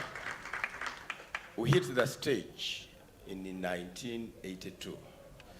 But there was no opportunity of doors being opened for us, because by then we are very intelligent, very small, very handsome, but nobody knew about us completely. So there was no way we could go to the National Theatre or any other theatre around and get a booking. That's why I would like to highlight what Mr. Fajid Mande said. Our first acting on this stage was in a competition on Monday morning at 8:30 a.m. We are the first group to appear, and the play was called Olusozi Rwabaturege, and we acted it so well because we knew it was our breakthrough, and indeed it was. Because I also mentioned Mr. Mr. Leonard John Dole.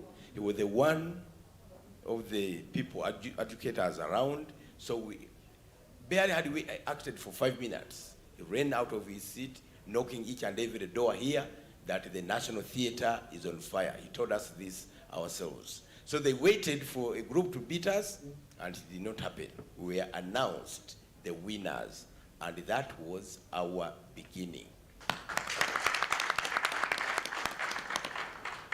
So I will just mention one thing.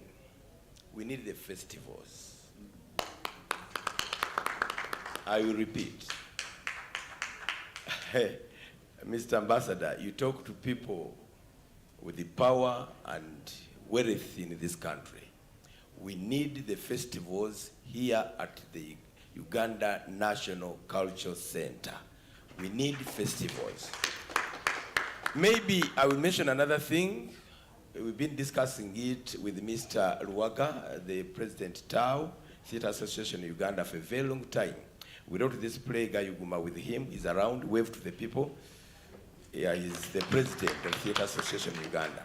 Actually, the play is still going on. We have a performance tonight at 6 and tomorrow at 6. You are all invited. You just go to the counter and say, symposium. Surely, at Bakabira Drum Actors, you are our guests tonight. If you got time, come and watch this play. Some of these things mentioned in that letter from friends in the ITI, as she was talking about them, they do happen in this production, Gayuguma. So come and bear witness that drama, theater can talk. Yeah, we've been discussing with Mr. Chris Rwaga the weekend culture. One day, I received guests from Ford Foundation of America. They came and stayed, spent 3 weeks with us, watching our rehearsals and performances.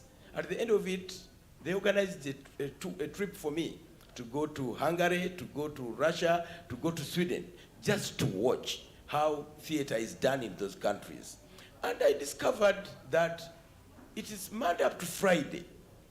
And the American is called Philip Arnold. He told me, Charles, time will judge. You cannot compete with the weekend activities. Find a way of doing it as your colleagues are doing it. Monday to Friday, and for corporates, senior citizens. Thank you so much. Thank you very much, Charles. And in the write-up that we all got, inviting us here, or maybe not everybody got it, Ian Chiinji, who is a theater practitioner, a writer, a critic, is quoted to have said, if you want to understand a nation and its people, look no further than its art. Shaking that head means you agree. Bakaimbira has been around for a very long time, and you've responded to many issues, the most prominent, of course, which the world knew, AIDS within the world. But you've also had commentaries on politics, on family, on so on. What would you say about the fact that, again, I'll go back to what he said, because that's the heart of theater for me, relevance, having something to say, trying to change society, trying to change a person. What do you say about the current trends in theater in terms of having a contribution that changes things, that is not timid in saying, this is not right, let's do it this way, or we suggest that we take this road. That road will lead us to destruction. Are you happy with the current trends? First of all, these days, when I'm invited to a TV show, I call myself HT Wacha Theater because I feel I'm part of it. In this production happening at the National Theater, I'm not shy to say that I shout out their names, that there is a problem in Uganda today. The intelligent people are being abused into silence. Are we going to keep quiet? Actually, as the script stands, I ask for Mariam Ndagire, his drama, Fajr Mande, and Alex Mukuru. Should we keep quiet? Are we happy with the status quo that people should go to the extent of beating abazokuzikirako because you want to appease, as Fajiro said it, you want to dance with them. So this play, we are asking that. It's the statement of the play.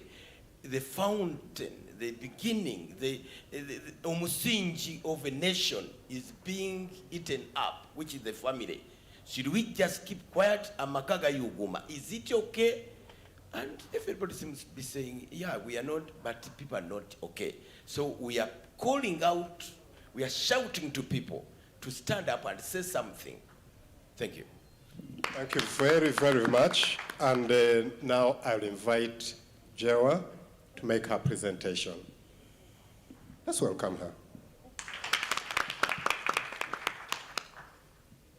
Ladies and gentlemen, I apologize in advance that I might not have finished by the end of my presentation. Like my friend Charles said, we were asked to do it for 10 minutes. We have been given 5 English minutes, but here goes anyway.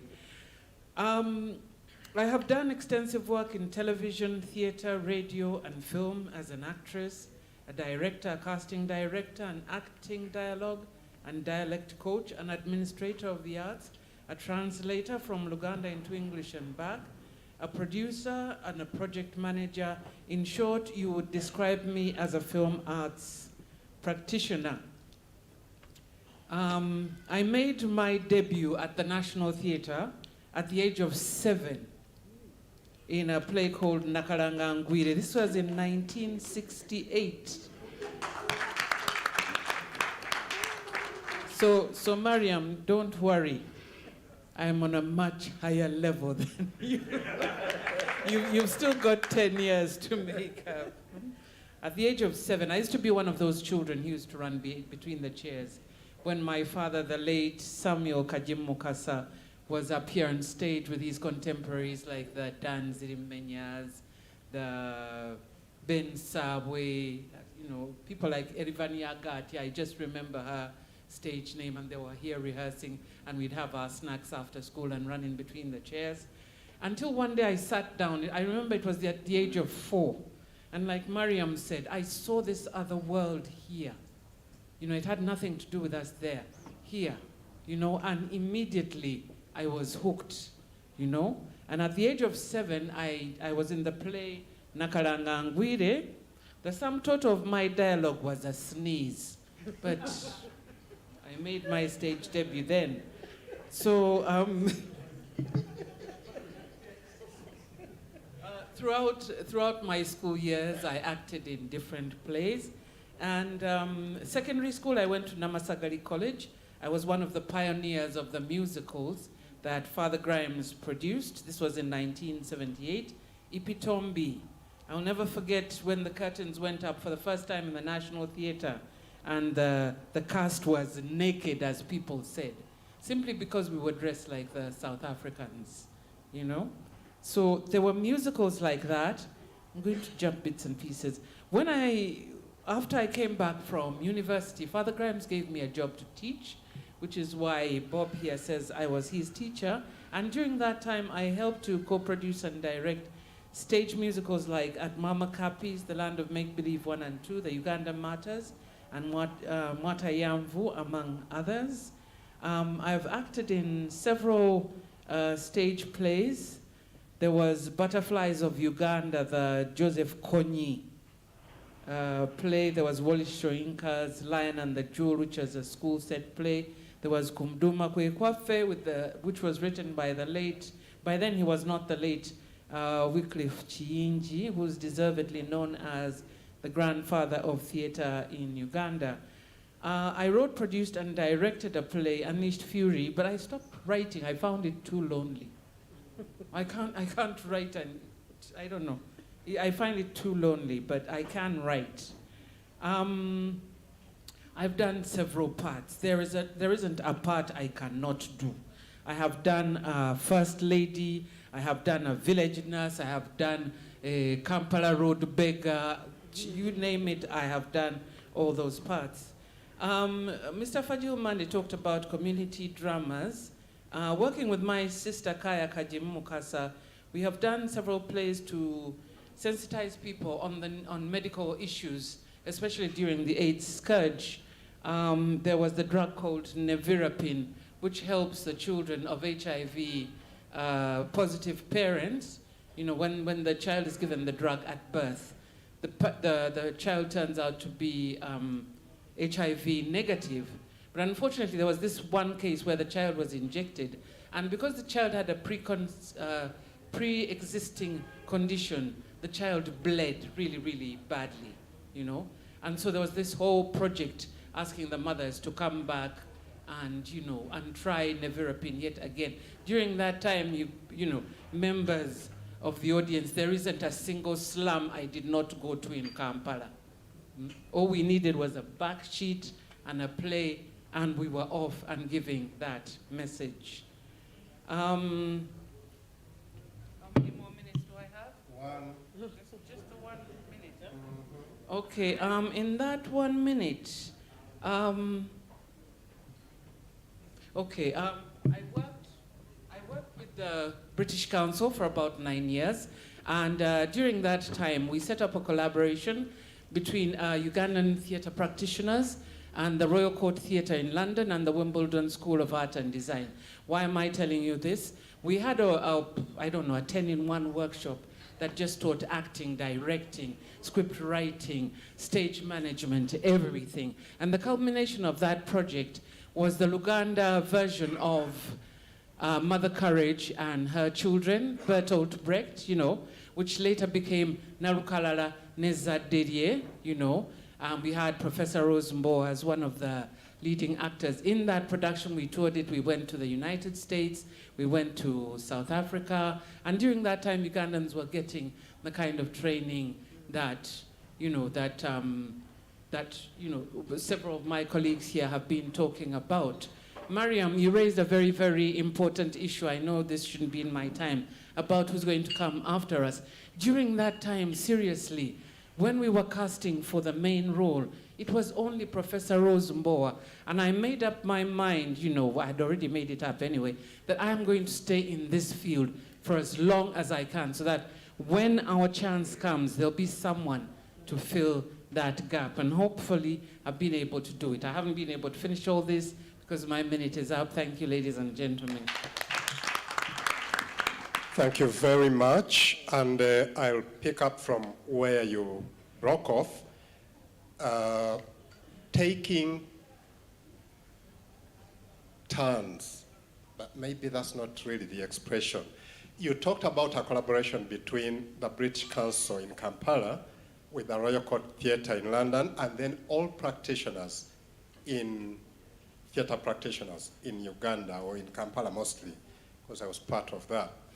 And I would like to use that as a prototype to say, do you think collaborations will push forward a message better than if each person in their small corner tried to do it alone?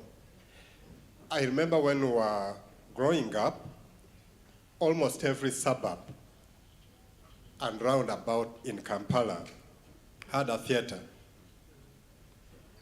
And then, of course, I wasn't as informed as I am now, so I don't know how healthy that was. These people might tell us. But then I'm told some of them started having conflicts. I don't know whether there was a unifying body for all those theatre houses or not, but now I'm wondering, would collaboration be the answer? Because we want theatre that makes a difference. When we are acting, like the extract we had from the Marriage of Vanessa, the father, without his daughter, would not have given the same sense of family and desperation and all the things that they depicted as they did together. So in theater, we each do a part, but we facilitate the acting of others. And their acting also brings out our roles well.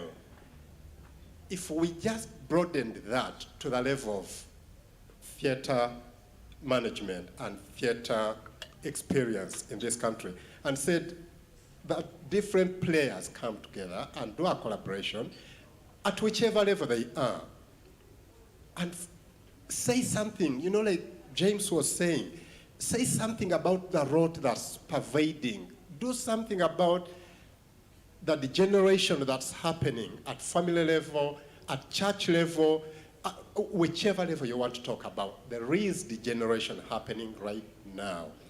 And theater really ought to stand up and say, we have something to say about this. We have a suggestion to make. Do you think that would work? Absolutely. I'm going to steal a few minutes just to finish this part because I think it's very, very important. One of the things that we did as part of the collaboration with the Royal Court Theatre in London was establish what became known as the National Playwrights Network. All right, we had several writers who were trained, and actually we got to do an exchange program with the Royal Court Theatre in London.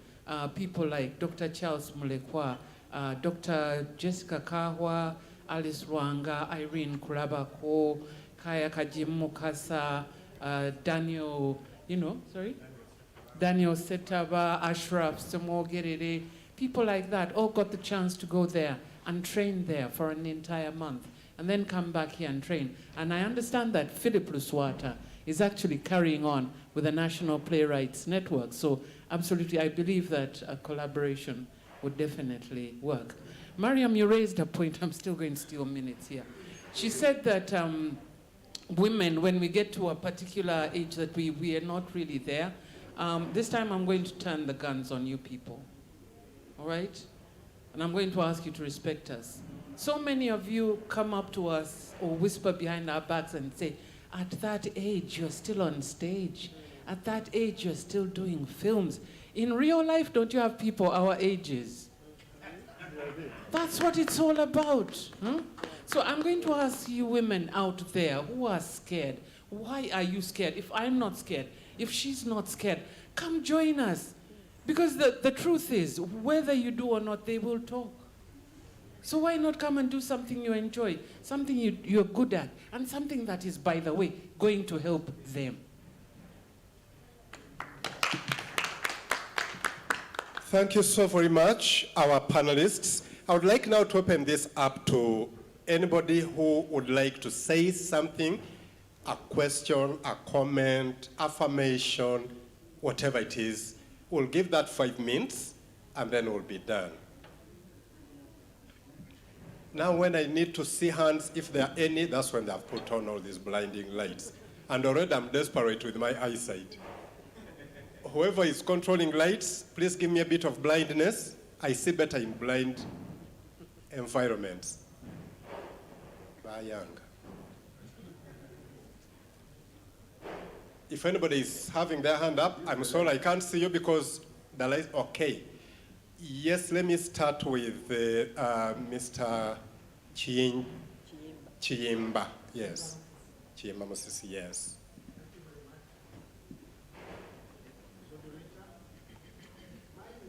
Mike. Mike.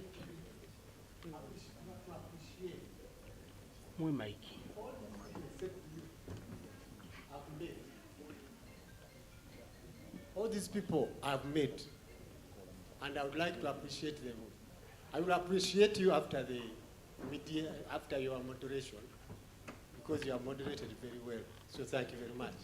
But I would like to thank those four, because I've seen them coming. The only thing I'm worried about is I'm about to see them going, if I'm around. But going will be a very, very painful stage, if I can say, if they go. They must leave legacy in written form, digital form, pictorial form. Now the answer is, where will it be? Who will keep it? And I'm also giving an answer. I don't know whether the ED is here, but he has somebody here and somebody there. Huh? Now I'm talking as a body member now.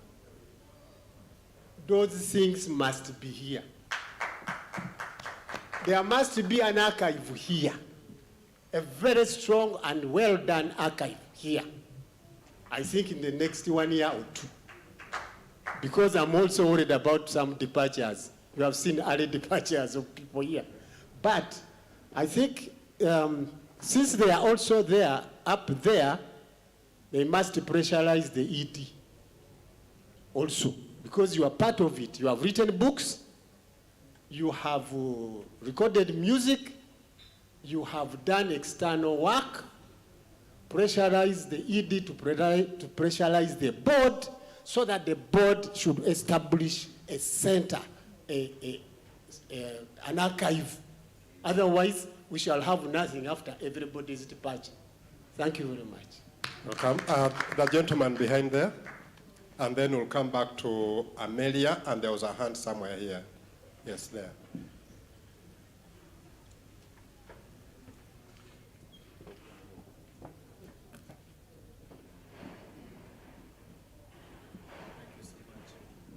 Thank you. Part of the minutes were lost at delivering the mic. My name is Patrick Mlindwa. I am a founder of a youth organization called Youth Entrepreneurship Spark. And in there, we have a program called Youth in Creative and Performing Arts. And that's why possibly I'm here. I want to thank every one of you who has made a great contribution. I know you by face, and I want to thank you. One of the challenges we have, I think, as a country, is the lack of the talk. Talks like this, we hardly talk to each other. When I sit here and listen to how bad we have gone with great talent, great experience, with a lot of resource, you wonder. You know, one, I would want to request if there's anyone at UBC, because I think that could be the free airtime we have, if that is so. Could UBC accord us at least a panel discussion of the same panelists and more, a week at least, to have a conversation of the journey we've come and then the future we are going to. My last comment would be Your Honor, Mr. Fadil Mandi. You talked about, which one was that? Please, I'm forgetting. But you talked about technology, artificial intelligence, yes. And somehow you were reminding the performing arts and the theater that it is our time to help the world from getting lost and humanity. That's very true. What technology has done to the world and innovation and all that stuff is people do not have enough time to interface to each other, to speak at a human level. The disruptions that are happening around the world are now, the effects are faced by everybody. So you have a lot of people becoming irrelevant because of unemployment, and this was kind of like disrupted more during COVID, that people don't have so much jobs anymore. People have lost meaning to life. Who will save humanity? The acts of our life on the stage. The beauty is we have a bit of technology. Not every technology is bad. People have the phones, but people have not anything to watch that relates with their home life that is Ugandan. We watch so much of the Western, and unfortunately it's not about us. They are in the future, and we're in our own future. So mine would be is let's utilize the technology, but we need more of the Ugandan local talent. And the last one is we have an effect of Luganda or the local language and English. If this workshop was at the Bakayimbira, possibly this theater would be full. Does that have to tell us something? Have we failed to mobilize in English? Possibly we can mobilize our people in our languages. So there's a need to appreciate there's some kind of support when we speak our languages. I do not in any way undermine the fact that we must communicate internationally and cross-border. But let's give advantage and a special focus to our own home content. Thank you. Thank you.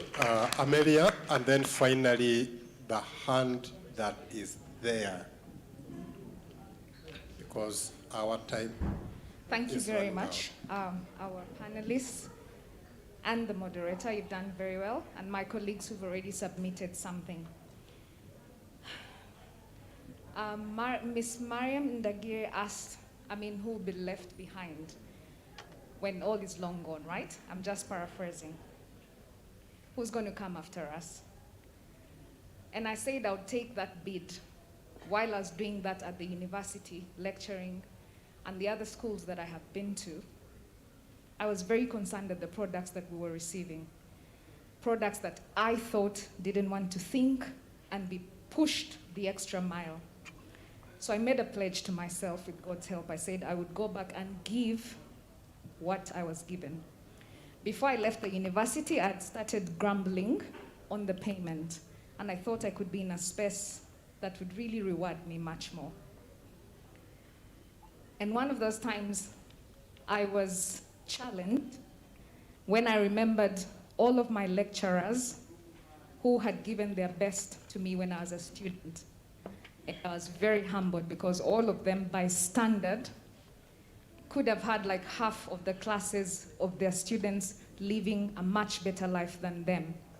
So I was very intrigued when I heard that voice say, Amelia, if the likes of these lecturers had not sacrificed their time, gifts, and talents, you would not be in that space now lecturing these students. So keep going.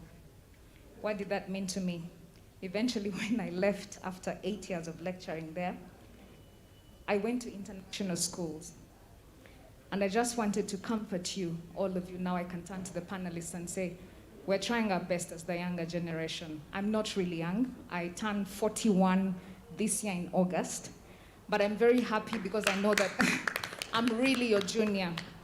And I have been down there doing my level best to really recruit very many people for theater. The only other subject I ever took out was history, but otherwise, I've been taking it on in the international schools with drama, and we've had productions. So please do not worry, we are trying our level best. When I meet some of my students at the university, one of the first questions I ask them is, what are you doing? And many times the whole point is for them to reflect and say, come back home. Presently, I'm directing The Merchant of Venice. And my cast, we had our very first premiere at Serena 2 nights ago, and it was such a success. My cast is really young, majority of them. We only have about 4 or 5 who are very old. And the testimony is, they were afraid of the lines because we kept it. We had a choice of either using contemporary English or going back to thou doth betwixt me. But they actually caught up and had faith. How? What was the strategy? To tell the younger generation they can do it. To let them know they are fearfully and wonderfully made and they can make it. And as I speak to you, if any of them was around, they would really testify that they have come a long way and they can hardly believe, but most of it, my strategy was to let them know. Mine was always to just encourage them and tell them you are made for it and you're built for it. So we're behind you. What you invested in many of us is not going to go to waste. We're going to try our best. My other strategy is, yes, finally, I have taken classrooms out of the conventional classrooms and taken my teachings into the acting space and the directing space where it belongs. It doesn't belong in your old lecture rooms, but practically on the ground, in the fields. And the young are experiencing it when they feel safe to tell their stories. We are fighting for human dignity, and that's what we keep emphasizing to them, that as actors, directors, and playwrights, you're not any less than an engineer and what, you're absolutely dignified. So we are promising to keep this going. Please be comforted. Thank you so much.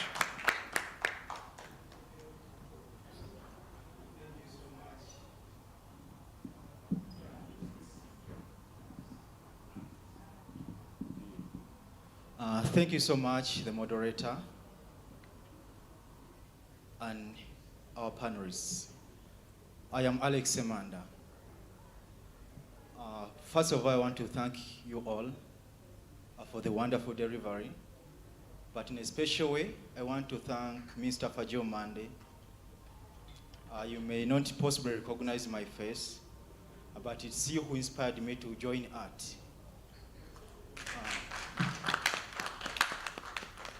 I was one of the trainees at the police training school in Cavalli in 2015.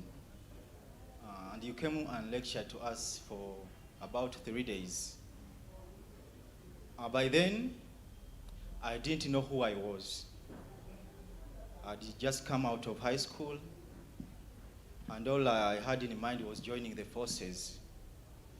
But when you came and talked to us, the only question I was left with in my mind was, who am I anyway? But today I know who I am, and I'm here. Well, my concern is about, let me phrase it as a question. I just want to be informed. Are there any regulations or set standards for art groups or drama groups that are created every now and then? Because to me, in the last, in these 5 years, someone wakes up out of the blue and creates a drama group. You get announcements and adverts everywhere, and people come. A drama group starts today, and then tomorrow it disappears. But people have contributed and maybe taken their time. So are there any regulations or set standards for these groups that start? Thank you so much, ladies and gentlemen. Thank you so much. Actually, Mr. Monda took quite some time talking about that, and he has requested stakeholders to do something about that. People, I acknowledge that you would like to say something, but I would also like that we respect the time that we were asked to take. So I apologize if I've not picked you to say something. I would like to appreciate the panelists. Thank you so much, Mariam. Thank you so much, Mr. Mande. Thank you so much, Jewa and Charles. Charles James or James Charles? Yeah. Oh, I've been advised, and I agree, for these people to make closing remarks. Really briefly, I will allow you that. Yes. Let me start from this side, then cross this way. Take 2 minutes, make your closing remarks, and then we'll be done. I thank the management for this opportunity. My advice to the artists there, the world is moving on. There's the social media, there's the YouTube. We should try to jump into that. And let us be visible wherever we are looked for. For Bakambira Drum Actors, you can find us on www.bakambiradrumactors.com.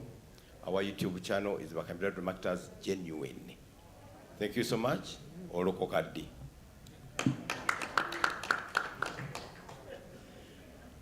Quality, quality, quality. Good people, there's this whole thing about drama being for people who don't have better things to do or who didn't get the grades to do better courses. No, our world is about quality. I beg. So let's give it the time. Let's give it the dedication. Let's give it the punctuality. Let's give it the kind of discipline that you would give to an office job. In fact, more, because office jobs 8 to 5. Once it's 5, you can go home and wait until the next day. In our field, you go home and you learn your lines. I beg. Yeah? Let's do the best we can. Let's give quality out there. Let's not have people pointing fingers at us and calling us Vanakatemba, which is another translation for court jesters. Yeah? Let's be known as performing artists. Yes? Let's take pride in what we do. I think I'll go before Mr. Mande because I would also want to listen to what he has to say, like you're seated there.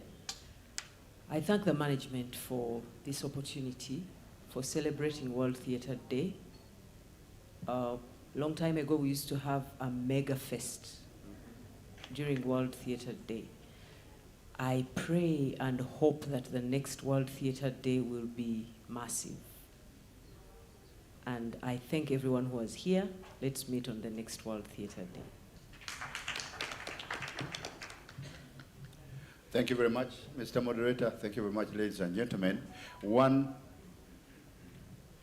everybody engaged in the work of acting, believe it that you are a role model. And don't live below that. I believe that. And that's what has kept me going. I know I'm a role model. People follow me. Believe it. They are following you because you are a changer of life and you are the example number one. Number two, we need to support the National Cultural Center because it is the only organized body so far that can push all these ideas into implementation. Let's support them, the festivals and so on and so forth. And then the other point is, you remember when I acted in Second Chance?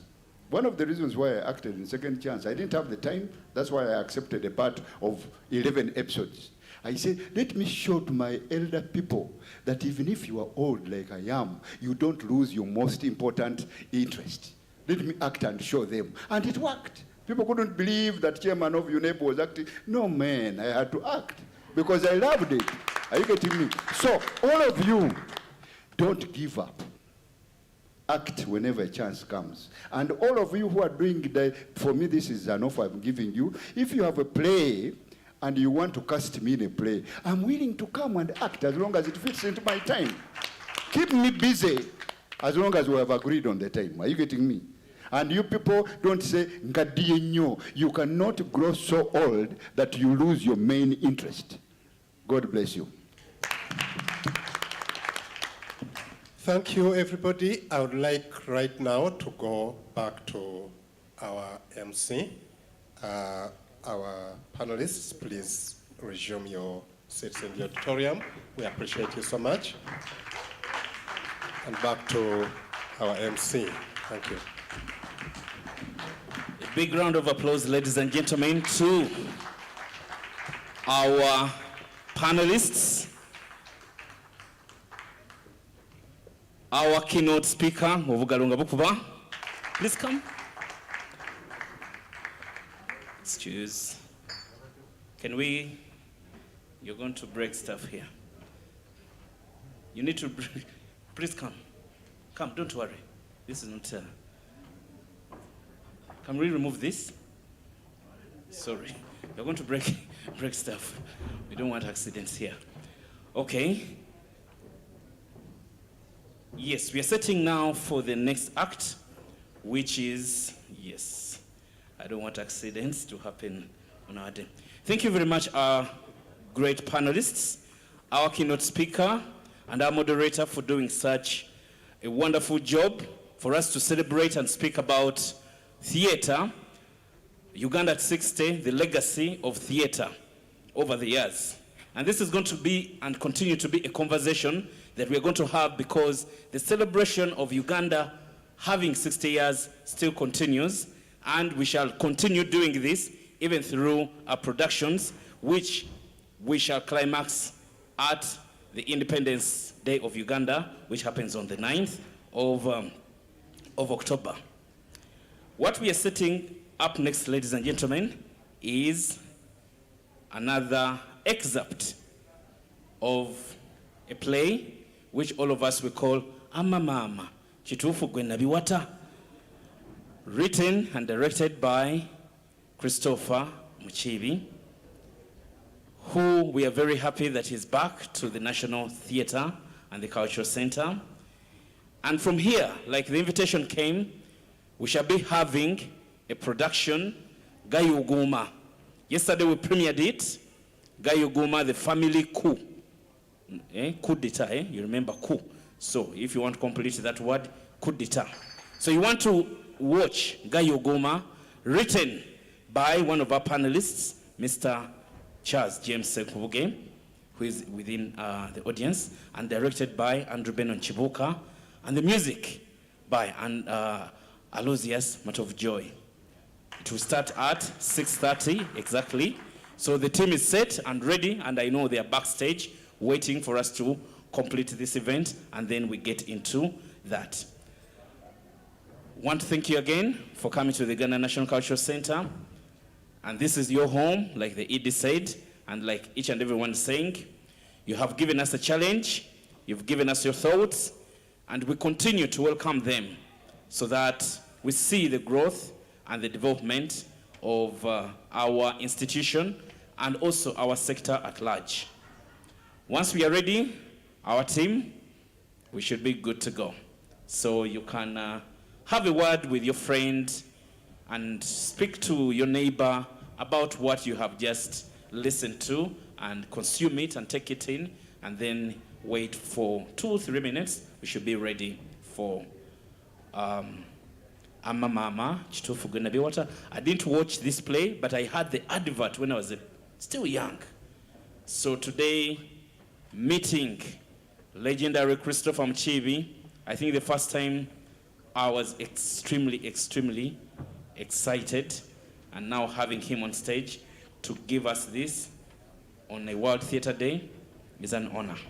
So, enjoy. Thank you.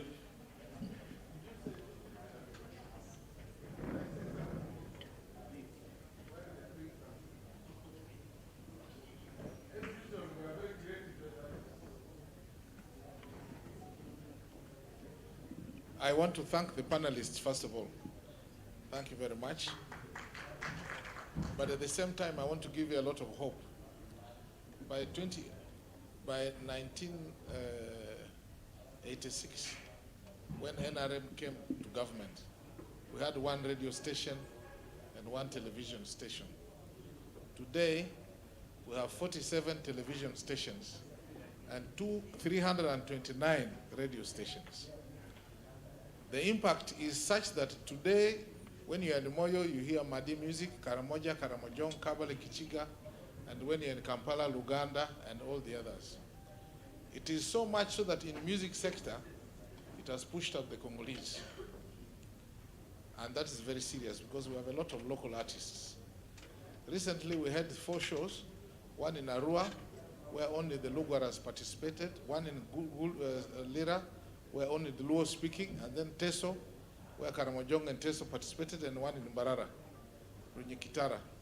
Each place had only the locals to show, and they had over 40,000 people at each reception. Just to show you how the local artists came.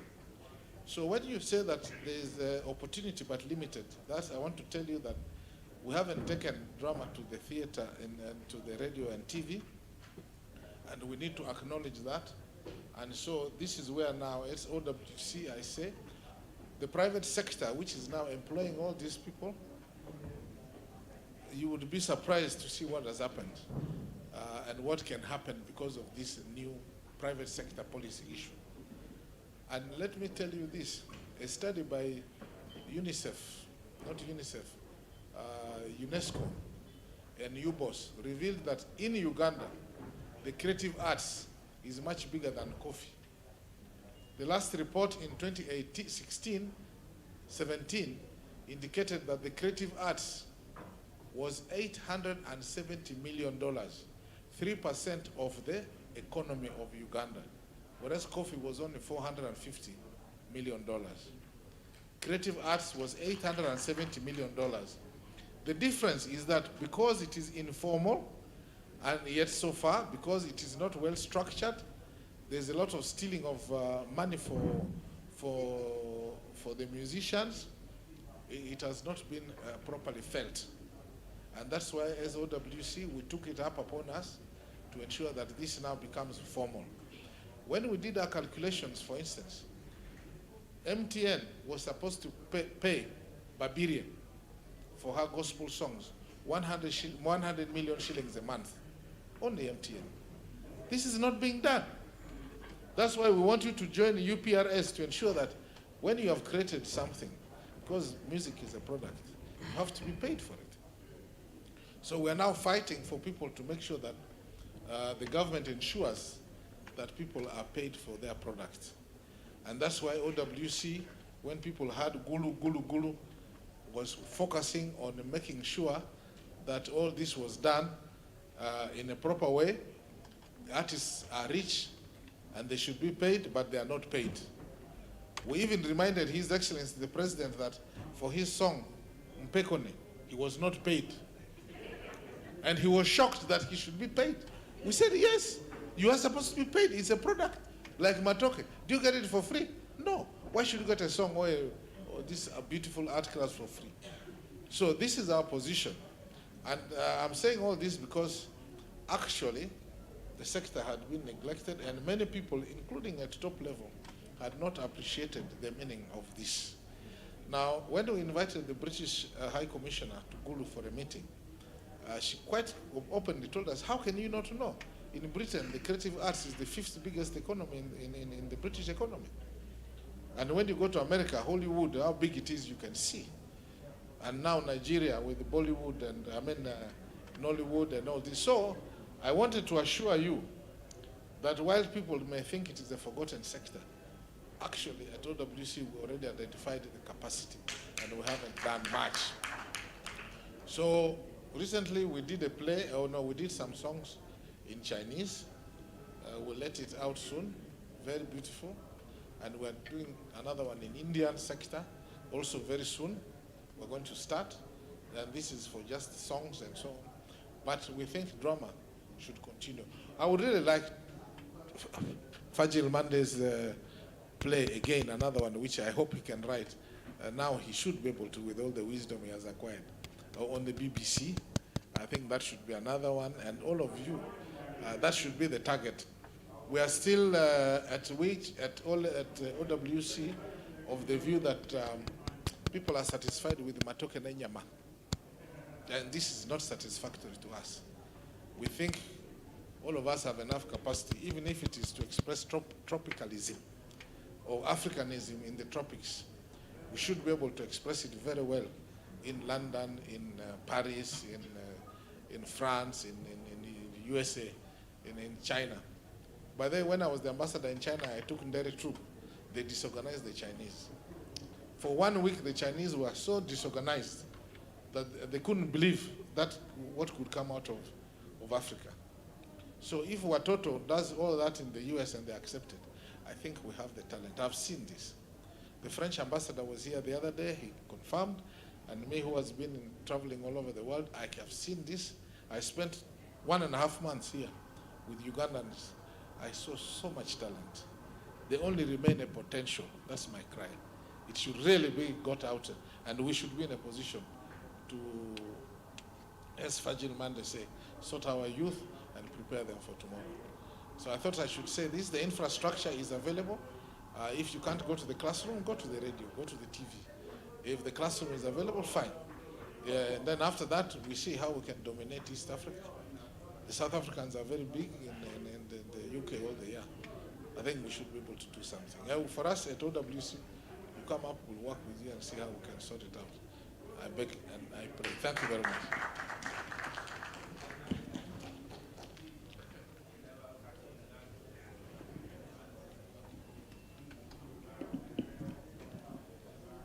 Thank you very much. Our dear special guest and friend. We are going to close this session in another very special way, but there are issues that came out during the conversation, and one talking about the regulations, and I felt that we need to speak to this because something very important is ongoing, and also something to do with the structure. And at the moment like this, always I wouldn't want to be the one to speak about this in as much as I may know, but I want to ask one of the people in the audience, Mr. Charles Batambuze, 1 minute, because I know we've been in this together. Can you speak to this so that our audience may be able to know what is going on, what is happening?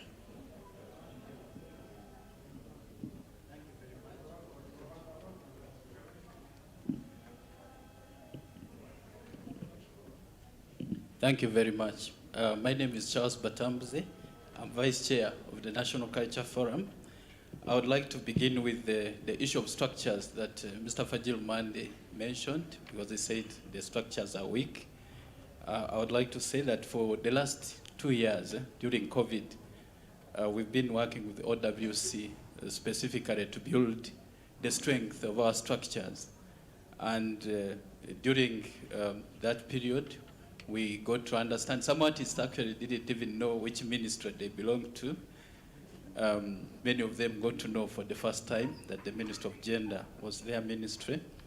But also, we have had a campaign to say we feel like orphans in the Ministry of Gender. So we've been advancing or advocating for a Ministry of Arts and Culture. And there's been some movement. The President last year issued 2 directives, all of them talking about a Minister of Culture and talking about the other things. So there's some movement. So about the structures, we have the National Culture Forum, which is provided for in the culture policy as the platform for the private sector and civil society within our sector. Excuse me, Charles. Can you tell us the structure in its order, hierarchy? Okay. In the hierarchy, we have the Ministry of Gender, Labor and Social Development at the top.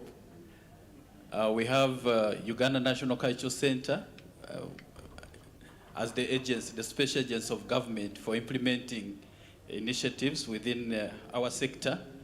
Then under the UNCC, we have the National Culture Forum, and there's the Union for Performing Artists. National Arts and Culture, Creative, okay. NUCPAL. National Union for Creative and Performing Arts and Allied Workers. And Allied Workers, yes. For the forum, the National Culture Forum, we have under it 9 domains. And under each of the domains, we have the subdomains. I'm happy that the chair of the Theatrical Association of Uganda has been seated here. Theatrical Association is one of the members of the National Culture Forum. And there are others, UMA, Uganda Musicians Association, Uganda Film Association, and so on. So the structure, it's work in progress, and would love that all of us belong to an association, so that the issues that Fajil was raising, issues of professionalizing your practice, codes of ethics and so on, can be addressed at that level. About regulations, many of you remember in 2020, all of us, our sector was on fire because we were condemning the regulations which had been issued by UCC, Uganda Communications Commission. And the National Culture Forum petitioned the Minister of ICT to stay implementation of the regulations. There are 2 regulations. One of them is stage play and public performances, which directly touches your sector. Then there's another regulation on film and still photography, which touches Maria Mundagile, but again, you people. These regulations, the minister agreed to stay implementation, so they haven't implemented them. This month and last month, the UCC has revived consultations. So far, consultations have happened in Jinja, they have happened in Masaka, they have happened in Gulu. I think they'll be happening in Barara sometime, and then there'll be a consultation here within Kampala. It's important that you participate in giving your views on these regulations, because they will become law. They will become the practice by which government will enforce certain standards within your practice. So it's important. The regulations are available on the UCC website, but also we'll share them so that you can read through. UCC has given us an email where you can send your comments. But also, as National Culture Forum working with the UNCC, we'll organize a session so that all of you return, and together we can look at the regulations and critique them and suggest improvements that need to be made. Finally, the third point, there is a process for amending the copyright law. The copyright law concerns you as theater people, because you are writers, but also you own the copyright. We asked government to improve the enforcement of the law, because with the view that, the royalties that you would be earning as an artist get collected. And so far, the Attorney General has indicated, they have written back to us to say they will amend the Act this year, and there's a roadmap. I think consultations will happen in April 2022. So when message comes out, please come and again contribute to the discussions. They want to domesticate the World Intellectual Property Organization treaties that Uganda has recently signed. Some of these allow you to get reciprocal protection for your work when it goes into another country via digital means on the internet and stuff like that. Currently, if your work ever happens to play in another country, even by pirate websites, you are not protected. So that's one of the loopholes that we want to close. The biggest thing, we would like government to impose a private copy levy on the gadgets. On your phones, you have comedy, you have theater plays, you have music, you have books which you are consuming for free, and the artists are not getting anything. So this levy is a system that is recognized internationally as a way of collecting money that goes back to the artists, so that the incentive for you to create is still there. So please, these amendments, we want your voices. For the private copy levy especially, we want your voices when it comes out, because it will have to be discussed. We have been discussing with the Minister of Finance. It will be in cabinet, and also it will come to Parliament.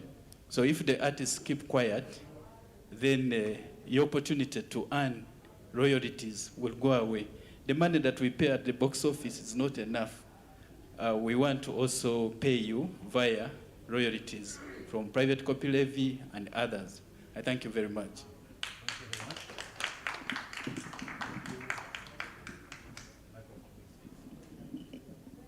Thank you very much, Charles, for that insight and that information.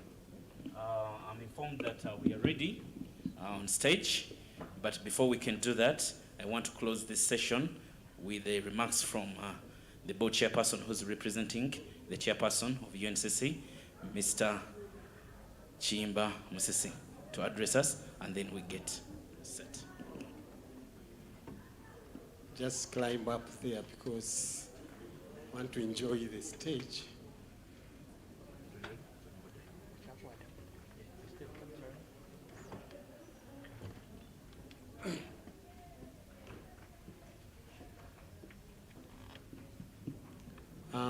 We have been using a lot of external language. Sometimes if I want to quarrel, I want to quarrel in local language because I feel comfortable. If I quarrel in English, the wife will say, I also don't feel I'm doing something, I'm not delivering. So I might use a bit of the local, but also help my friend, General Idro, because he knows the Uganda. Yeah, I think he knows. And he can sing in Uganda and look better. So I'm not worried. The rest, I know you can pick a word or two. First of all, I would like to thank National Cultural Center for allowing this occasion to take place here. But Madame Mariam Dagida, I don't know whether she has gone, but she said these are very few people. But the content has been very, very good and heavy, as opposed to the other World Theatre Day activities, which I've all attended. And if you saw that massive World Theatre Day, the man behind that World Theatre Day, which was massive, was me and Mr. Benon Kibuka. And if you also wanted to know how heavy World Theatre, the Uganda Theatrical Groups Association, the work it did, it is the same team, plus the likes of Senkubuge and others. So, I would like to call for a clap for also keeping the fire burning until today. Actually, all is not lost. People have been working tirelessly in the industry for a long time. People like Benon Kibuka, who has been sleeping here. When we lose an artist, Ben used to tell me, the man used to sleep here all the time, and many others. So people have been caring about the industry. The only problem was we did not have anybody looking at our efforts critically. And here I would like to thank Wealth Creation, General Idro. I would like to thank you very much, and I think you will send this message to General Salim Saleh, because recognition has started now. If you get the speech by Mr. Batambuze, I think we shall not remain the same. Why? Because when we went to Gulu, they said that Uganda National Cultural Center must host those organizations that cater for the artists. That was one of the things we got from Kulu, in the mouth of General Saleh. And it was done. National Cultural Forum is up here. You have been given an office. Not so, Mr. Batamze? So because when you want them to bring their ideas, they should know where they bring them. It is, pardon? Yeah, room 10, second floor. Uganda Musicians Associations has also been given an office here. And the secretary, I think, is here. Is it the Secretary General? Can you stand up for recognition? Madam, they call her Masanyalazi. I think she has a name. You have a name. Fina. So the musicians are also catered for here. The third group, which has just been given an office, are the regents of theater.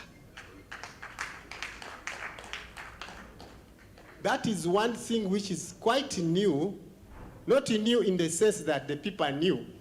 The people are old, but the idea is new. That association is called LESA, Legends of Theater Association. At one point, we met with somebody, I don't know, I think he has gone, one of those legends who have been here for a long time, and we said, hey, where is theater going? Everything is becoming comedy. Comedies are being performed in La Bonita, I don't know where, in bars, somewhere. So theater is, National Cultural Center is, they are going away. Now we said, no, this thing belongs to us. This is our thing. National Cultural Center, National Theater is ours. I'm saying ours, meaning you and me. You would have clapped if you had, maybe you didn't know what I mean. What I'm saying is that this is our thing, this is our docket, like it or not. If you keep away, maybe somebody can take advantage of your virtue. But we said no, let's call everybody. And this is a play you are going to see here by Mr. Christopher Mkivi, who is the chairperson of the Legends of Theater Association.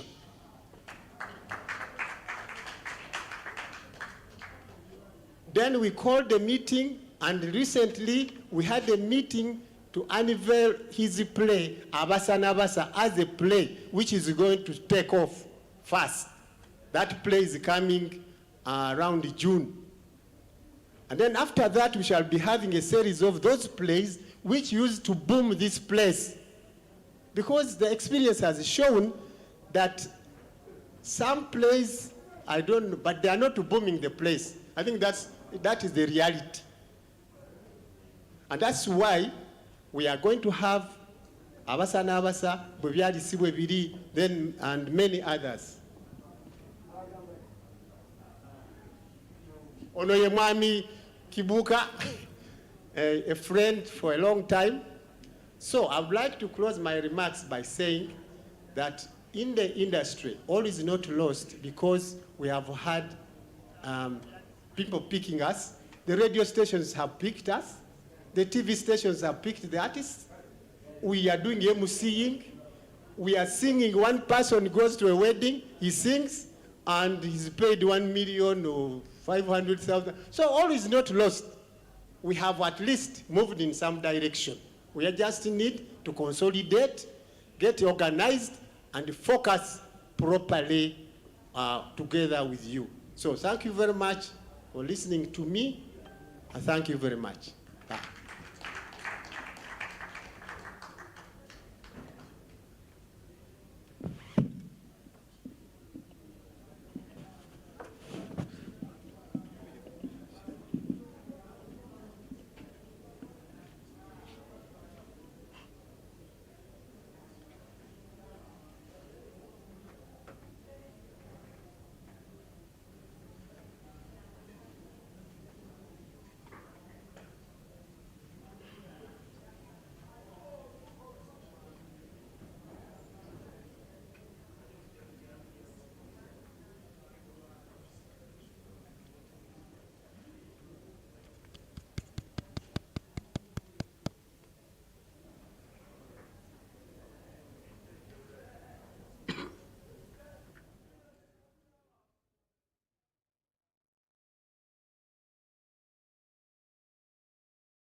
issues that concern us as theatre makers on this very important day.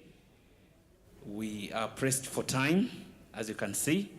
6 o'clock we should be setting and being ready for Gayuguma. So we shall not be able to perform or put on Christopher Muchibi's Chitofu Gana Biwata, unfortunately. It happens. We have a show at 6 o'clock. You know how theatre operates. So it's just unfortunate because we have people who've paid and they need to be in this auditorium in the next 15 minutes. So you can imagine. Yes, so it's unfortunate, but Christopher Mchibi will be here on stage for 3 weeks in June, from 3rd June, count the next 3 weeks, with a play production titled Abasa Nabasa. Abasa Nabasa will be back here on stage, so we thought this would be a moment for us to bring him back, but unfortunately, because of the time, we couldn't. We have to accept. So, thank you very much, ladies and gentlemen, for coming to celebrate with us the World Theatre Day. And come back again. We are still here. We have an invitation from the playwright himself to be here to stay and watch Gayuguma, which will be showing in the next few hours. Next few minutes. Abasa Nabasa will be coming next in June. So Christopher Temugena Musubwa is coming back in June for 3 weekends. They're already booked and they're already in rehearsals and in full gear. It's just unfortunate, it's very painful that we wouldn't have him today because of what you can appreciate. Otherwise, thank you very much once again and wish you the very, very best. This weekend, we have Merchant of Venice, Friday, Saturday, and Sunday. 2:30 and 6:30 on Saturday and Sunday. Friday and Saturday, and then Sunday, 6:30. You don't want to miss that play. You don't want to miss it this weekend. Merchant of Venice on Friday. That is 1st April. It's not Fool's Day, so don't allow anybody to fool you because it's happening on 1st April, then 2nd and 3rd. And if everything works out very well, the way we plan, even on the 14th, that is Holy Thursday. Thank you very much. We wish you the very best and stay around to enjoy us. The people who have been online, we thank you very much for being there and watching and following the conversations that we've had here. Continue loving theatre and continue appreciating theatre and consuming theatre. Thank you. Happy World Theatre Day. All the best from us here at the UNCC. We wish you the very best. God bless you.